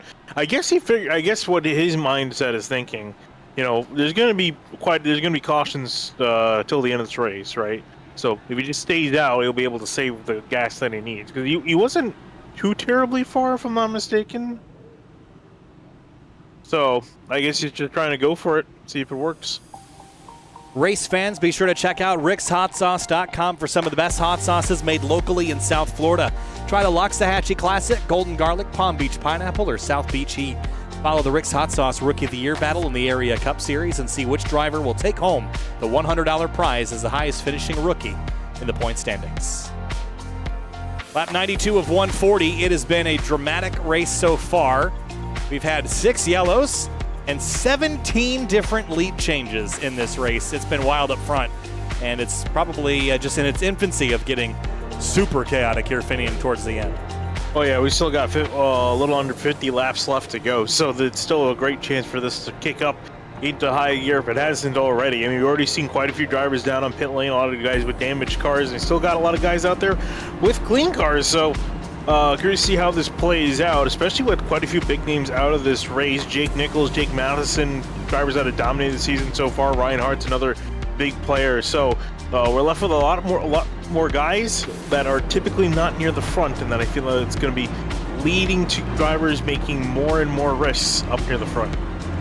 Yeah, Rafe Slate, Ed Scherer Jr., guys that are deep in points. Blaze McKinney as well. Although he's up inside the top 10 in points, still guys are vying for that win to secure their spot in the playoffs and to give them a stress-free rest of the regular season for the Cup Series. Well, lights are off on the pace car again. And we have a handful of drivers coming back out of the pits. Just updating you, there is nobody that is one lap down. The first car that is any laps down is Vincent Cortez, 7 laps down. Jake Matheson's also 7 down out of the race. Garrett Grant is 8 laps down on the racetrack. Spencer Burns, 14 laps down on the racetrack. The drivers that are out, at least as of now, Cortez, Matheson, Jake Nichols, Ryan Hartz, Connor Okrezik, and Ricky Springer of the 40 starters in this race, Finian. Coming to the restart here, Rafe Slate, Connor Horn. Both those drivers were looking like pretty good picks. Edward Scherer Jr. has been up front all day, and Seth Knoll has been lurking in the background as well. Yeah, he's been kind of coming and going in that number 1, but when he does get near the front, he is pretty aggressive and pretty cutthroat. So he's been able to sneak his way up to the front when the opportunity has presented itself. Eric Wineland? Yeah. Yeah, I was just coming to check in on the little race reset right there. So I'm revisiting my pick. Talked to him just a moment ago. Brad Slaughter said he's missed some pretty gnarly wrecks. He's up 20th again. With all his damage fixed, see if the Georgia boy can get it done. Will be a crowd favorite, as it was for Ricky Springer when he won here a couple seasons ago. Parlayed that to a championship run all the way at the end of the season. We're a long ways from that, but we are a short ways away from the checkered flag here tonight. Just over 45 to go. Green flag back in the air. Rafe Slate brings us to the green.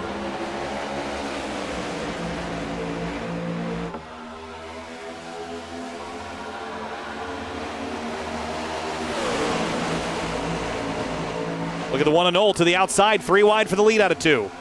I was saying he sneaks his way up near the front, and he's going to do that immediately coming out of turn 2, gets around Ray Slate. Now just has to deal with Connor Horn and Scherer Jr. on the bottom, trying to break off their charge. Look at Jordan Martin on the outside, too, in his Toyota Camry, trying to rip it around the outside of the 8, trying to move his way to the front.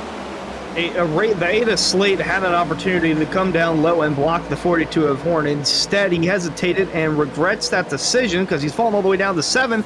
Meanwhile, the 42 of Horn's taking over as the race leader, and you saw what happened there. When you have no momentum and no friends, everyone just goes right on by, and we saw that with the 8 of Slate, and 42 of Horn took advantage of that, as did the 1 of Seth Knoll as they lead the inside and outside lane. Sink in like he's wearing concrete boots. Out of turn 4, across the stripe, 45 laps to go. Horn leads, Knoll on the outside. Blaze McKinney. Look at James Scioli. Remember, he started this race all the way back in 30th. Didn't pit on that opening stop to gain some track position. He's dodged and weaved and avoided most of the carnage tonight. Now runs inside the top 10. And it's crunch time. This is where you want to be in position. And I think as we're looking towards the tail end of this race, Eric picked a driver that wasn't leading on the last lap. I'm looking at the guys 4th through 10th, which are the possible winners when we get to that white flag lap.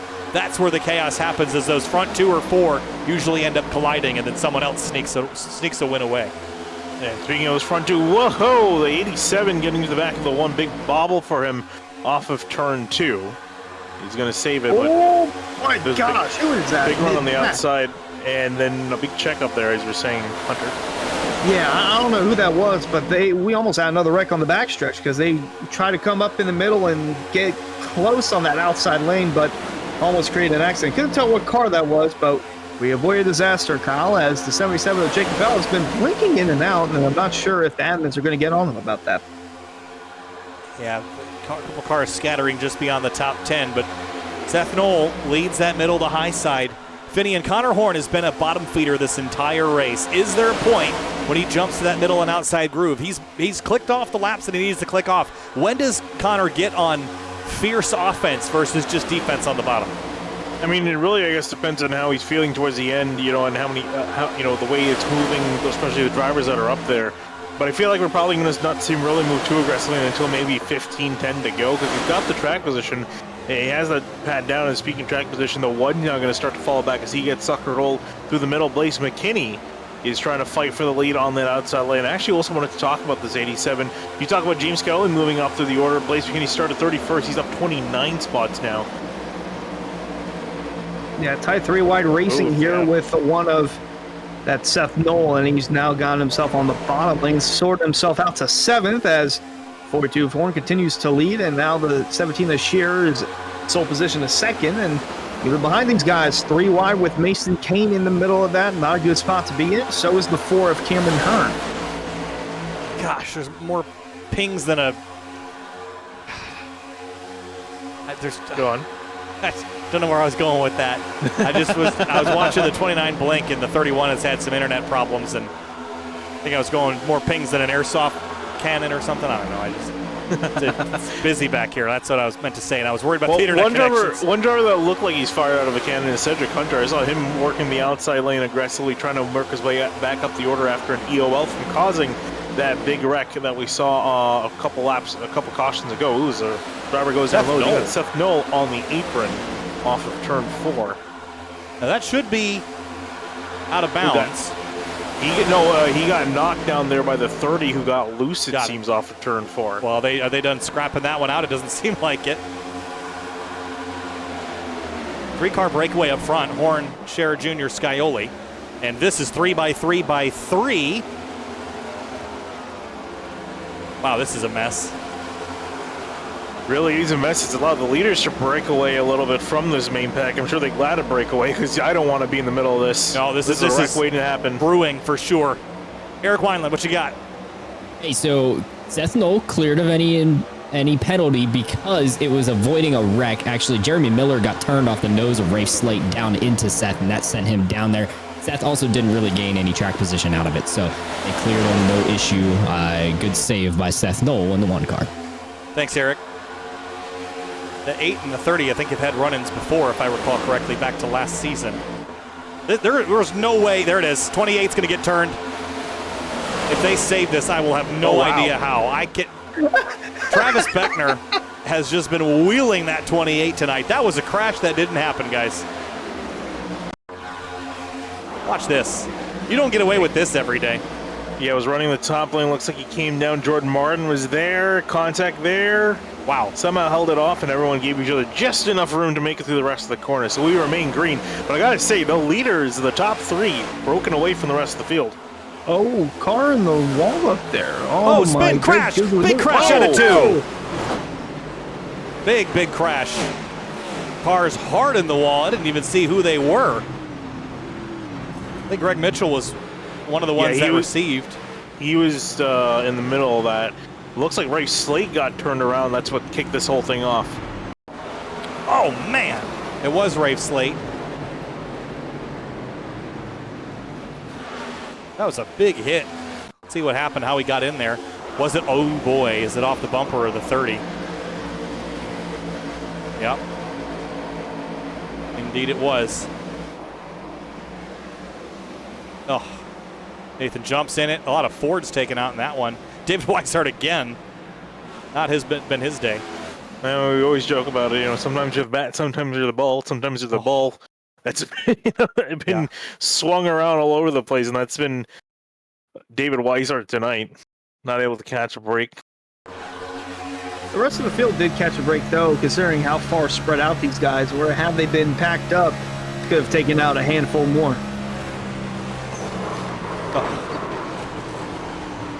Oh, man. Big hits, and we're just over 30 laps to go. Eric Wineland, big dramas between the 8 and the 30, and they did not stop.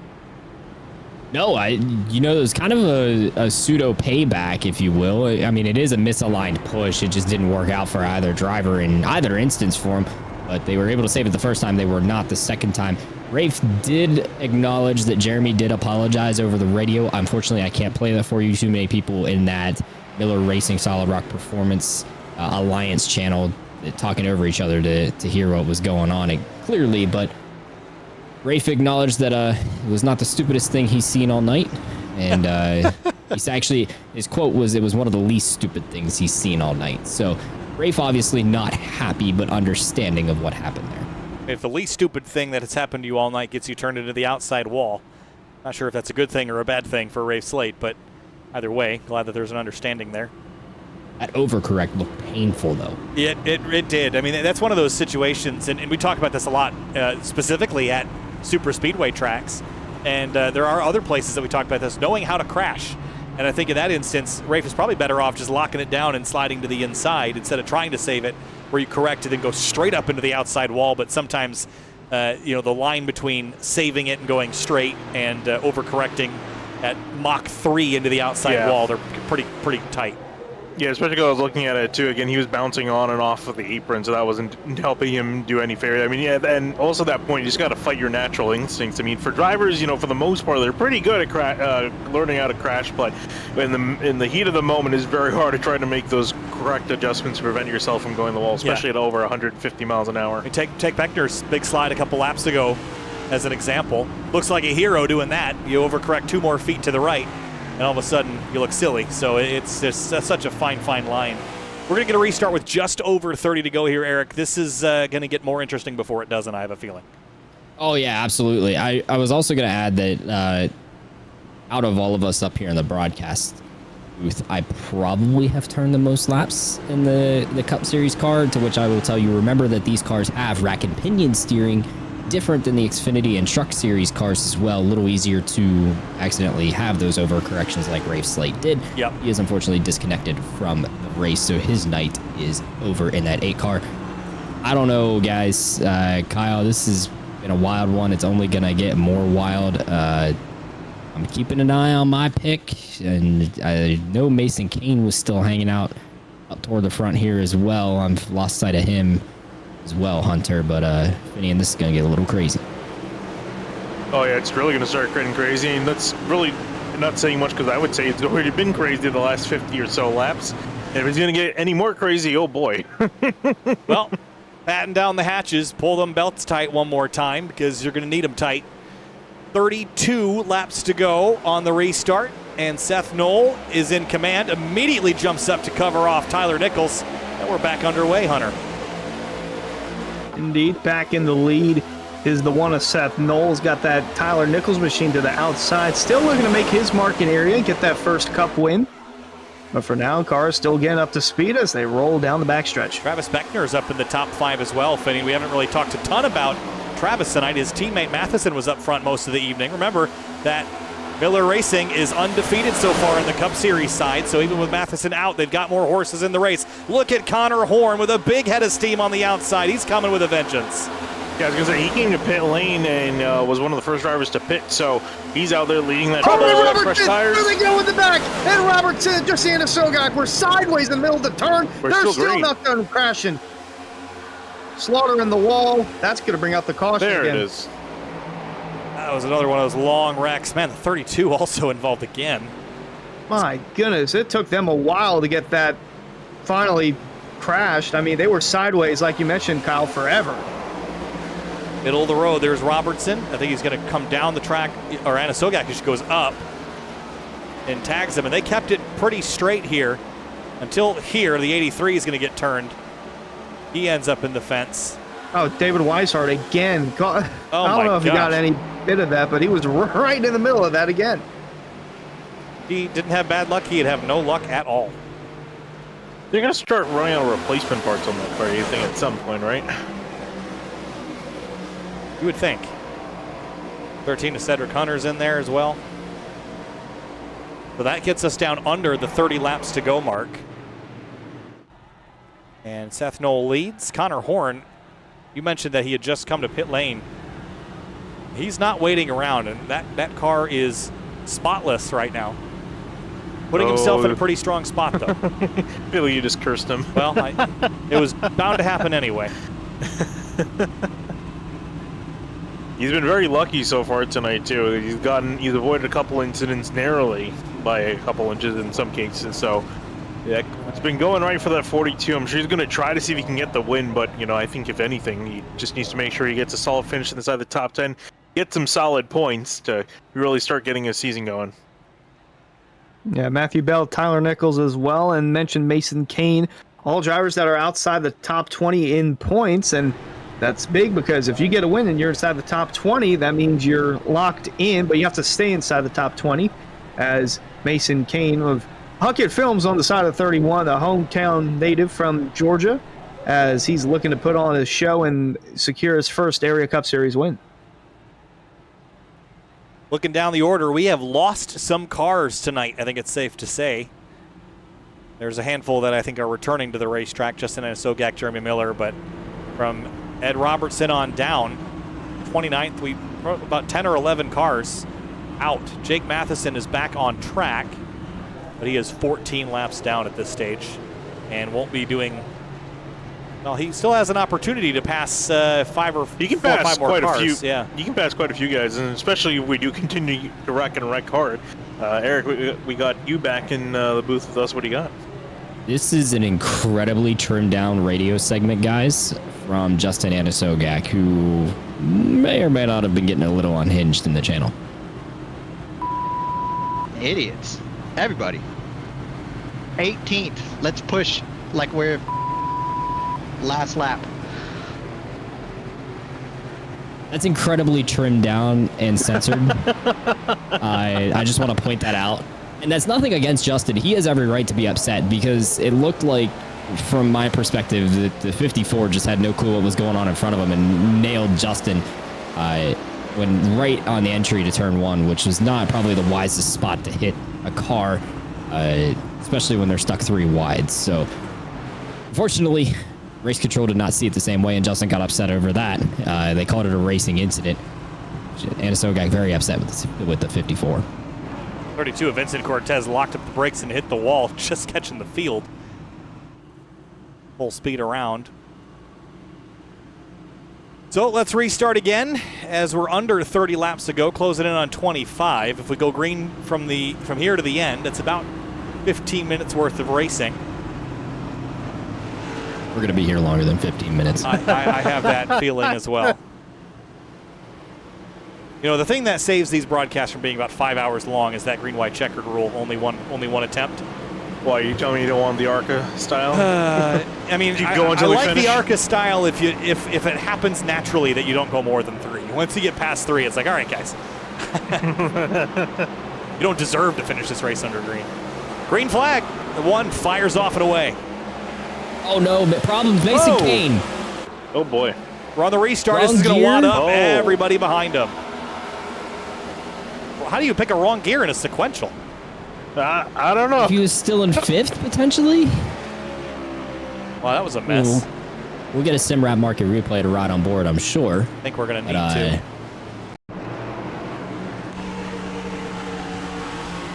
We're going to do some investigative play reporting. I'm just hearing over the radio. Down to first. So Mason Kane was saying that he went to go shift, and then he ended up shifting down, and then Carter Cooper, the race admin, was giving the overview of the incident, and he stopped mid-sentence. He's like, wait, did you shift down? Yeah, how does that happen?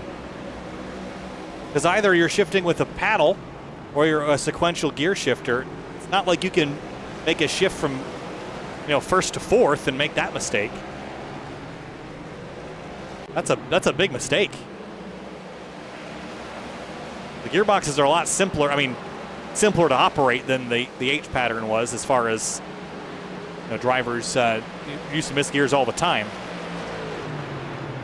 But in the sequential box, that hasn't really been much of an issue ever.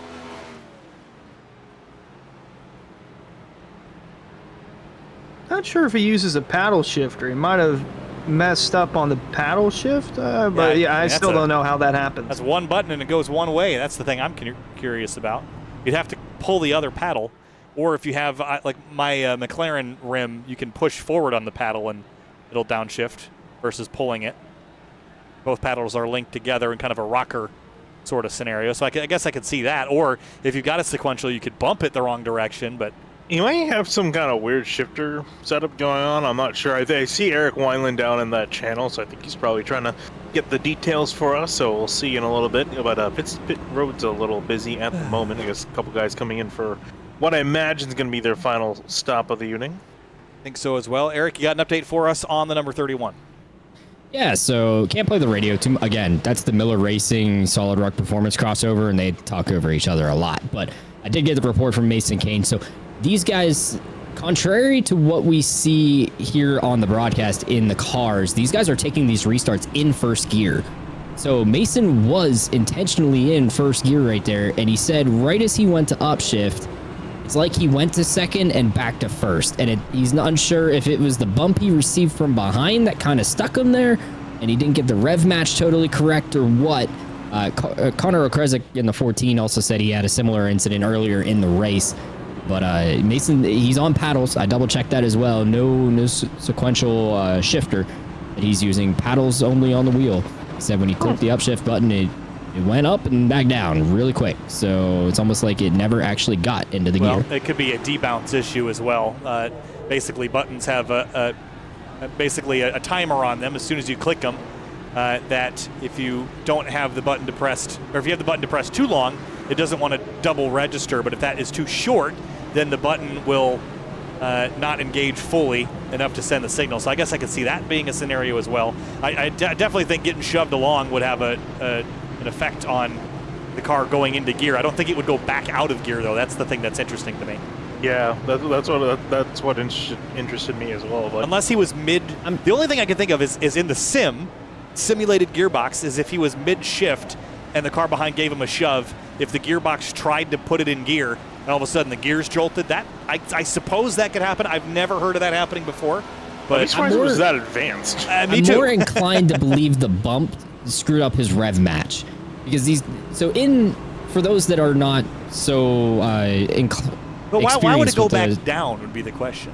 See, I'm not sure on that one. That one I'm not. Going up, I don't know. get. He would have to look at his telemetry replay after he gets out of the car to see what happened fully. He may just that's word of mouth, so he doesn't know for certain without actually seeing the replay. But for those less experienced with the stock cars, you can rev match. There is no need to use the clutch in these cars. So Mason most likely was going to pull out of the throttle to let the RPMs fall to meet what second gear would need for RPM, and then get into it and go. So the rev match probably got a little screwed up on the bump, and that's where I personally think has had the problem for it, because I have experienced that issue multiple times before, guys. That's very interesting. Never seen that. First time for everything. Lap 117 of 140. Seth Knoll still leads this race. He will be the restarter on the inside lane in the restart zone. And we're back underway again at Atlanta. Just over 20 laps to go. And back away we go. Seth Knoll leading them off into turn one. Tyler Nichols leading that outside lane. Curious to see what he can do with Travis Beckner in behind. Knoll going immediately up to block. It's going to leave the lane open down for Matthew Bell trying to work that inside lane. Connor Horn going to try and split the 28 in the middle. Nonetheless, it's going to be a resurfacing for the Connor Horn on that outside lane. But now Travis Beckner's got the memo. Looking to the outside of Tyler Nichols. Here comes the 28 trying to make a charge for the win. Out of turn 4, the 28 with a big run off the bumper of the 42. Travis Beckner goes to the bottom of the racetrack. He has not led a lap yet this race. Could this be the first? He's got a good chance at it. It's just a matter of Seth Knoll tries to make a move on him on the back straightaway. Connor Horn's going to make a move. Going to look to the inside and lead that lane. Try to fight with Travis Beckner. He's got no help in behind, though. Roll off turn 4. Beckner's got the one of Knoll to the outside, and it's going to give him the lead. And now the one looks to the outside to take the lead back. Contact made, headed into turn 1. Beckner 3-wide in the middle. Here comes Horn back on the bottom. He wants up, but he's not going to get there off the bumper of the 4. Cameron Hurd denied him. You can't have that parking space. That one's mine. And the 28 sucker hold now as Connor Horn takes the lead into turn 3. And Seth Knoll still trying to catch back up. He's lost a lot of momentum. Here comes the inside lane with a huge charge, which is really the opposite of what we've seen all night long, as they're just kind of discombobulated at the moment. They're disconnected again between the 4 and the 33. And how about David Weisert, speaking of which, you talked about him being involved in Million Wrecks tonight. He's up just outside the top 10. How? Something bad's about to happen in the middle of that pack. Cars are blinking in and out all over the place. Jacob Bell again continues to blink. Oh my gosh, this is a calamity going into turn 3. Yeah, the 77's still blinking in and out. Not sure if Diamonds are going to make that aware to the 77 of Bell or not, but it's getting bad out there. And there's another car on the bottom there that was also having issues as well. So it's getting wild back there. Up front, it's single file, first through fourth. Horn and Bell paired back up again. Then Dwayne Culberson, Edward Scherer Jr. Then it's Jordan Martin, Nathan Jump, Seth Knoll, James Scioli, and Newbegin and Hearn. Hearn's in that second group, but there's another 4-car quartet back here. Here comes Look at the 17 Sherrod Jr. to the outside. Here comes the 29 Ethan Jump back in the mix with the 7 of James Scioli as well back in the mix. So a bunch of cars now coming to the front here in the later going, trying to make that outside lane work with a top 7, top 8 breakaway. Connor Horn has not won a Cup Series race since Dover of last year, and he's looking to make that change today by picking up the second area Cup Series win as 18 laps to go. Going to make that 17 when it come across the stripe. So far, nothing to the outside, just the 9 of Bell pushing behind with 81 of Dwayne Culberson as Shearer trying to get that outside lane rolling into turn 1. Might be the hardest win of all because you don't have the ability just to drive away on strategy and performance. You're going to get drafted up too. You're going to get slammed, side drafted. This is going to be a lot of work. He will be sweating by the end of this thing. Matthew Bell has been behind him all night long, save for about a 50-lap run that just basically ended. And they're back paired together. They're a strong pairing. And if they can stay nose to tail, if they desire to stay nose to tail, that'll be a hard combo to beat. Ooh, 3 wide in behind them. Nathan Jump was trying to make a move to the outside of the 17 and Sherrod Jr. Didn't quite work. It caused a bit of a checkup. Seth Knoll trying to work his way through the middle. He's stuck in the middle 3 wide with literally nowhere to go. Car to the left, car to the right, car to the front. Yeah, very tight with the 1 of Knoll in the middle as he's fading towards the outside of the top 10. Travis Beckner is going to pick him up as the pack slowly starts to form back into 1. But nonetheless, still the 42 of Horn leading the way as the second pack starting to bring some momentum. Give him the 15 to go. I think Connor Horn was very satisfied not having the pack all together.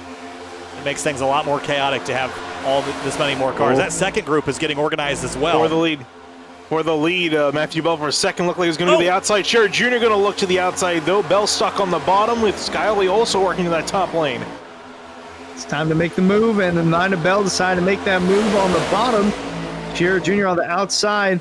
Going to be interesting for the 42 of Horns. Going to duck back down low. Going to give that top. Oh my goodness. He gave the top too much room, Kyle. If I'm Connor Horn, I like this upper groove now. I've spent my entire night bottom feeding, clicking laps away in the safe zone. Now's the time to get aggressive. Jump to that outside lane. Protect that upper groove. That's where the momentum is going to be. You have to stay up top there. I think if you drop to the bottom, you're going to get sucked back into this pack and you're going to lose this race. Looks like he's trying to control that top, but I'm just questioning when is someone going to get that run, go to the bottom. All he needs is a can full of cars to make that move. The big thing, though, is that we don't really have a whole bunch of teammate pairs. Pretty much everyone's on their own. They're not really in a group, and especially if you're in the middle of this pack, you really can't do a whole lot. Look at what Connor did, though, Finney. He dragged everybody up to the outside lane in the front 5 or 6. Finney, and you're overlooking one thing, and I'm going to use a DW patented term right here. Connor Horn is a setting duck. Because the 2 directly behind him, ironically, and pun intended, are Lucky Duck Motorsports cars. James Scioli, Edward Sherrod Jr. are working together, and it's just biding their time before they pull to the bottom and make the move. Yeah, Hunter, I think Connor needs help, but I don't want to go to the bottom. I don't think that's the place you can win this race. You got to be on the high side. You got to be defensive. You got to do what Jake Matheson did for half this race. Manage that group, even if it means throwing your neck out there a little bit. You might get stabbed, but it's your best shot.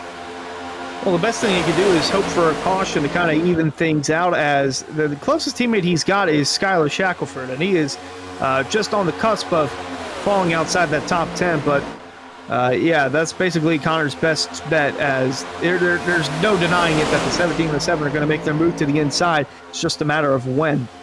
Travis Beckner's lingering back there in 6th. David Weishart has been through trials and tribulations of all shapes and sizes tonight. Been to hell and back, all 9 levels. And up to P5 with 10 laps to go now.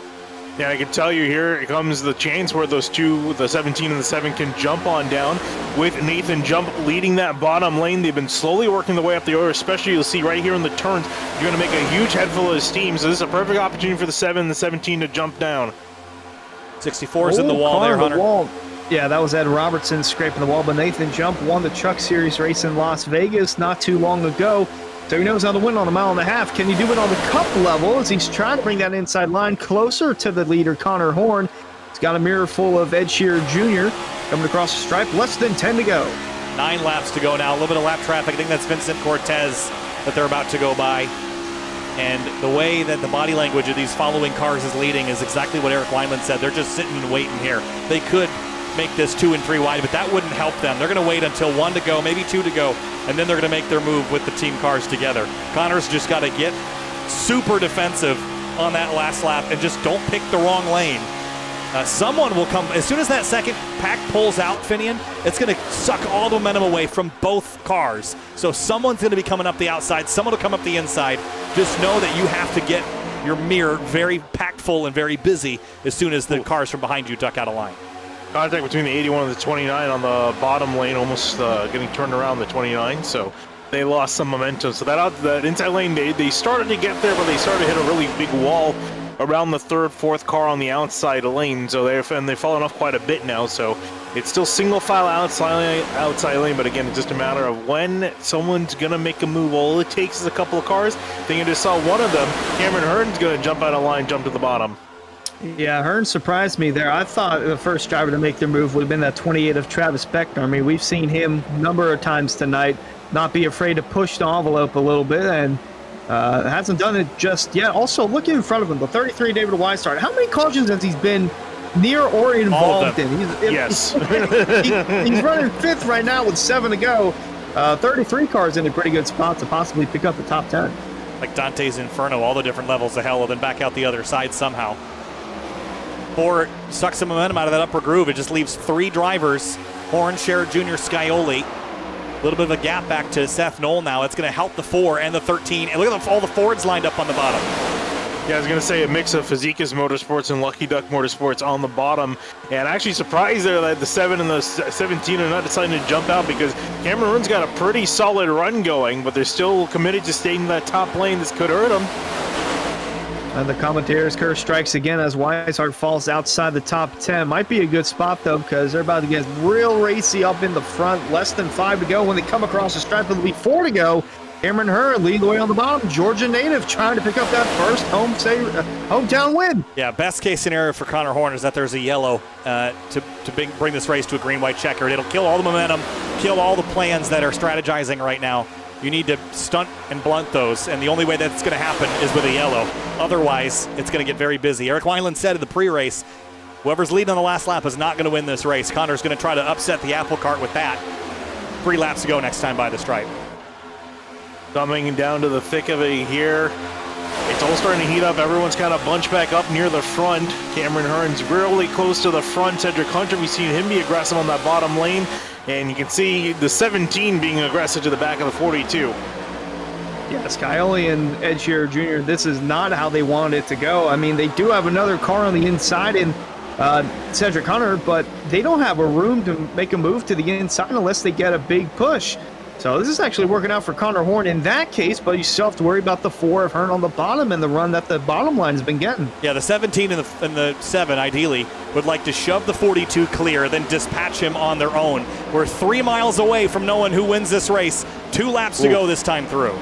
It's almost some chaos in behind, 3 wide for just a second, or I almost thought it was. Seth Knoll, I'm sure he's trying to find some sort of way around, maybe through the middle. He could try to make a move, but it could be risky at this point. But we're coming down to the thick of it here as the end of turn 3, coming to the white flag. White flag will be in the air one more time around Atlanta. Can they make it to the line, though, as they're side-by-side for positions behind the leader? Horn leads it at the white. Will he lead it at the checkered? Here we go. 1.5 miles left. Connor Horn's going to have to get very wide already, searching for grip. Look at the 28 middle 3 wide. He's coming with a big push from Blaze McKinney. Horn, they're going to crash behind him. This just leaves the 17 and the 42. Two-car race. Sherritt Jr. trying to catch up from behind, see what he can do with the 42. Connor Horn really is a sitting duck at the moment. Last corner, turns 3 and 4. Connor Horn trying to outlast 41st in the points tonight. If he can make his way to the top 20, he's going to get it. Win at Atlanta. Connor Horn's going to the playoffs. And you can see the excitement there from Connor Horn. Finally got it off of his back, getting a win and some solid points to his name. And there's all the stress of the last 100 laps going out there on camera. Those who read lips read exactly what the 42 of Horn said, Kyle, as quite the moment here for him. Pick up his first win since season 4 at Dover. Yeah, that is a big weight off his shoulders. And you can physically see the relief. But that last lap, I mean, that crash was absolutely critical to him winning that race, because Sherritt did not have enough momentum to do the pass on his own. He needed his teammate Scioli with him.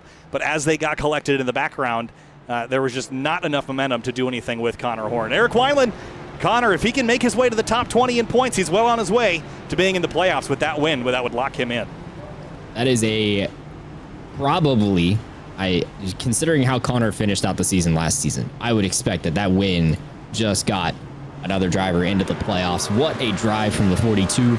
And amazing that, as you pointed out, the moment James Scioli was gone as the rear gunner for Edward Scherer Jr., he had no momentum left to try to make a move, and it was over. And for the first time in the Area Cup Series history of the 3 trips we've made to this racetrack, Hunter, the driver that took the white flag won the race.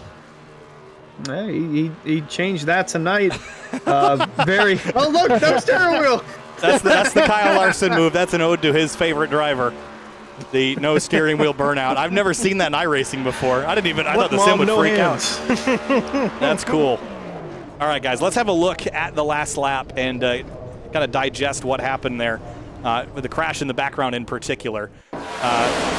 So coming off of turn 2, the 4, the 28, and then the 13, I think, also got hooked up. Let's go back and look at this in slow motion because we're going to need to digest all of it. So watch the 13 and the 4. Oh, the 28 gets turned off of McKinney. That's what triggers that whole thing. And then everyone just got taken out behind the 1, the 7 of Scioli going around and coming down the track. Oh, Scioli got drilled there as well. Yeah, so McKinney gets into the 28. That triggers the rest of the accident. McKinney was the one blinking the last 5 laps, right? Well, he was one of them. I think it was he and the 77 in particular were. Yeah, it was mostly Bell that was blinking the most, I think. Hey, how about the drive from Cedric Hunter, guys? Yeah, totally. By the way, he had a ton of damage on that 13 car, and he scoots out the other side of that wreck to a 3rd place finish. Well done. We're going to talk to your winner and a few others here in a moment's time. But first, let's have a look at the results. Connor Horn, Edward Scherer Jr., Cedric Hunter. Look at all the blue ovals. 5 of the top 10 positions owned by Ford tonight, Finian.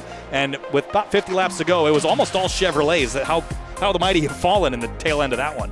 Yeah, I was going to say there's only about, I think, 6 to 8 Fords, if anything. So there's not many of them in the field, but a lot of them finished very well tonight. So they're happy for that camp. Mostly Lucky Duck and Physiquis Motorsports, those Ford Mustangs. But looking further down the order, Dwayne Culberson, Jordan Martin, and then heading to the next page, Yusuf Ghali, Casey Licata sneaking their way through the wreck to get 11th and 12th for both of them. Hop, Bell, Beckner, and then really started getting to a lot of the casualties from that accident. Beckner, Curran, Miller, Nichols, Bonneret. Actually, Justin Bonneret finishing his way on through into 19th after he was around earlier, and Bryce Senezak, your top 20.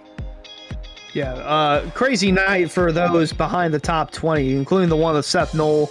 David Weishart as well was caught up in almost every single accident possible. Mason Kane with that moment on the restart with his shifter. Scioli was up there for a good bit, very quietly, but ultimately did not get the finish that he wanted. And Jacob Bell was blinking in and out tonight. And Vincent Cortez, up and down race, but it ends in a 30th place effort. And some drivers that did not have very good nights tonight. The big ones, Jake Matheson, Brad Slaughter Jr., Rafe Slate, Jake Nichols, Reinhardt, Connor Okrezik, Ricky Springer, all poor nights this evening. This also, guys, this ends the streak of Miller Racing victories. First 3 races of the year went to them. 609 Motorsports, though, will pick up their first of the season. Let's talk to Cedric Hunter, driver the number 13, new number this season. Third in the number 13 Ford. Cedric, great drive there. Cedric, at the end. It just got pretty wild on that last restart, coming back to the checkers. Pack racing, it was busy tonight. You managed to sneak through as the chaos and carnage happened around you. It bounced off your door coming to the checkers, but you were able to sneak away a 3rd place. Take us through your night and surviving that last run of the checkers. Yeah, obviously going into it, had VR problems and didn't get the chance to qualify or anything like that, so I had to start from the back of the field and then kind of used the first portion of the race just as learning, and learned pretty quick that you have to be super aggressive to actually move your way through the field, and so we started doing that. I do want to apologize to the drivers that were involved in the wreck that I caused about halfway through the race, so I know both Jakes were involved and probably a bunch of other people, so I apologize to all of them. Had 3-4 minutes worth of damage, got it all fixed.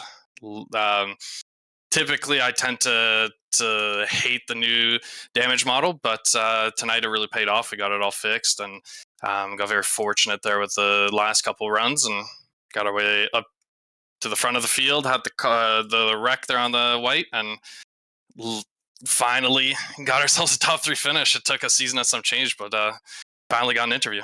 Yeah, so it's a good momentum in the right direction as far as the points are concerned as well. As we look to, this race is maybe a little bit of an outlier because it's that draft style racing. As we look ahead to some of the other tracks that we head to next week, we're at Dover. That's a unique challenge. Then the Roval, and then the Charlotte Oval. Are you in a position where you think you can carry some of this momentum into future weeks?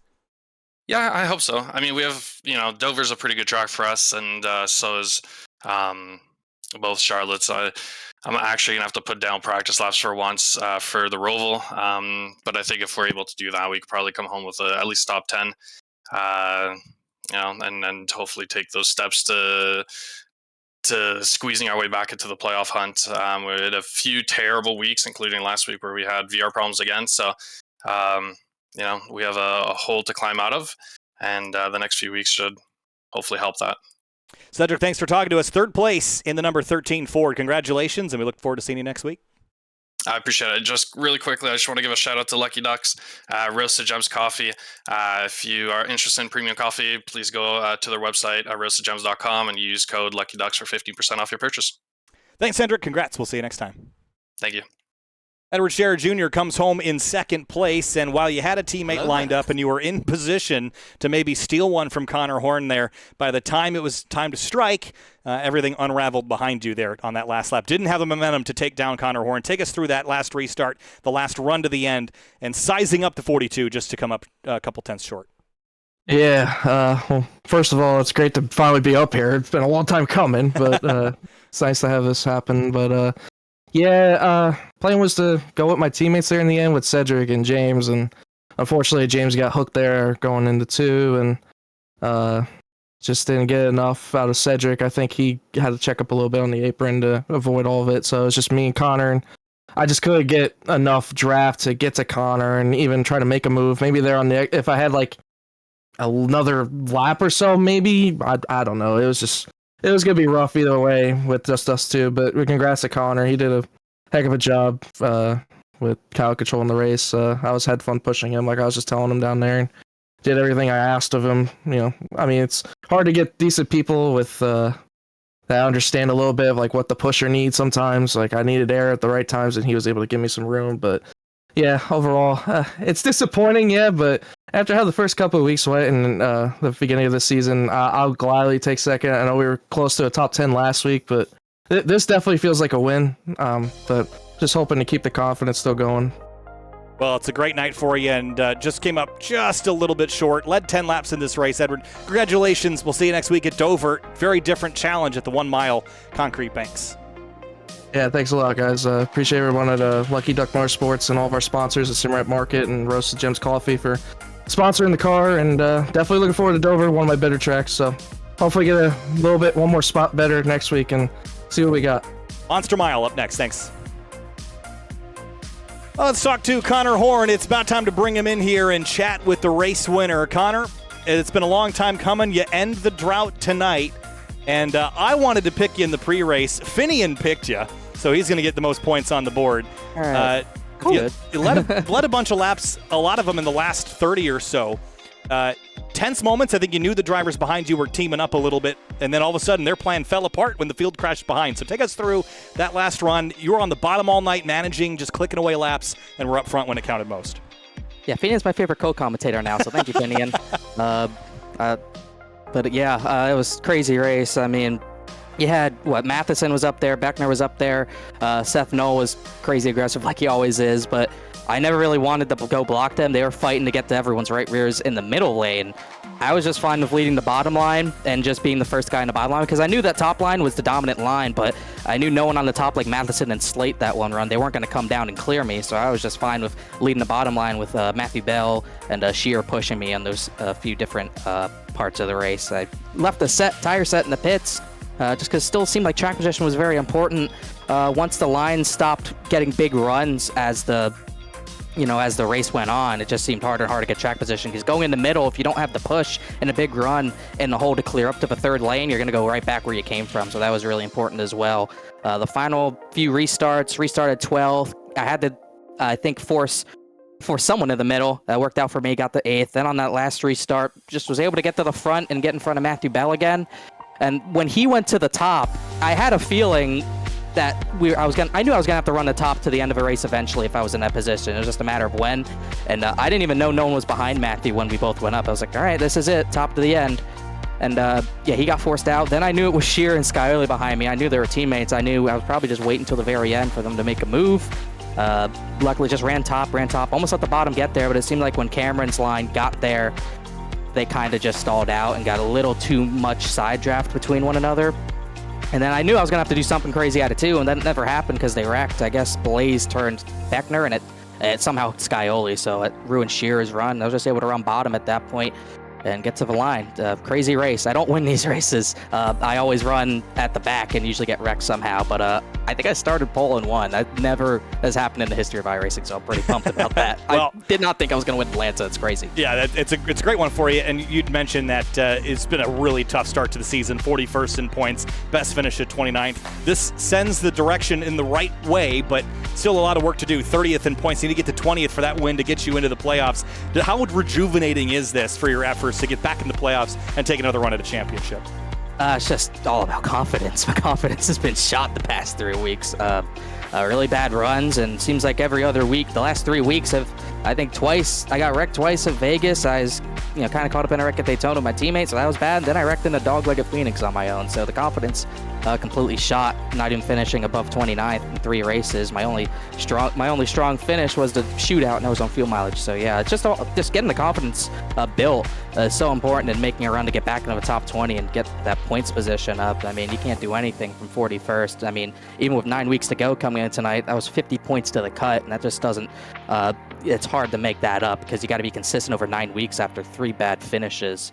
So this one was just important for me to run up front. I sat here getting ready for qualifying. I almost didn't run. I was like, I got to run up front. I could not run at the back and just be complaining about running at the back and not running up front. So I went to qualify, got the pole, and I feel like I was top 5 majority of the race. So like I said, not something I do at super speedways a lot, but definitely a step in the right direction as far as confidence. And got some good tracks coming up. I know Dover's coming up, won their last season. We'll try to defend home turf and just really get the ball rolling even more and get some, get multiple wins. Because I kind of laid back after my 1 win last season at Dover, and I didn't have playoff points to advance to the Final Four. So definitely need to change up my mentality like I did tonight, and I'm going to continue to change that mentality. Also, the area shirt helped. I think it was good luck.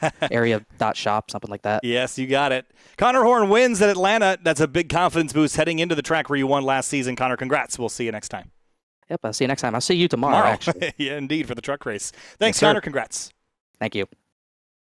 Well, guys, obviously the excitement is palpable there with Connor Horn. Finian, tonight was a really fun race to watch. A lot of dramas indeed, but we are heading to the track that Connor won last time. Then we're heading in to the Charlotte Roval. That'll be another good race for him. So as far as undoing the sins of the first 3 races, going to a really good sequence for the 609 crew, Connor Horn specifically. Does this end the Miller dominance so far? I don't think so, but Connor Horn is going to be a threat this season.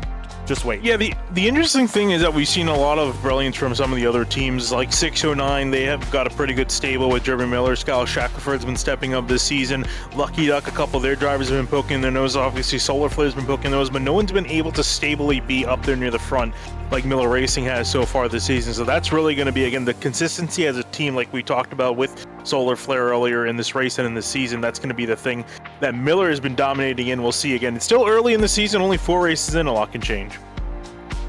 Already 4 races in, a quarter of the regular season done with 8 races left to spare. And you mentioned, Finian, we saw the first time this season where someone's been able to dethrone Miller Racing. They won 3 straight Cup Series races heading into today, and Connor Horn was able to do that for 609 Motorsports. Get win number 1 on the season. And Kyle, we got more racing here in Atlanta for tomorrow night in the Truck Series and for the Pro Series on Thursday. Sure do. Truck racing and racing on Thursday night. Eric, wanted to check back in with you, though, on finishing out tonight.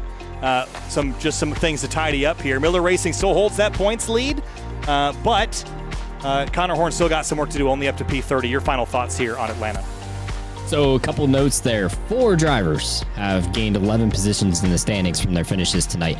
and all 4 tied for the most gain this week. Connor Horn, one of them, the winner. Nathan Jump, a great finish for him. Edward Scherer Jr. and Cedric Hunter, the Lucky Duck Motorsports crew, that finished 2nd and 3rd. Lucky Duck Motorsports cuts their deficit in the team championship in half from 85 points down under 40 now, or excuse me, under 43 now for the Lucky Duck Motorsports crew. But I don't know, guys. Miller Racing's got a really strong team this year. It's going to be tough to see someone dethrone them. I don't know that Lucky Duck Motorsports can do it.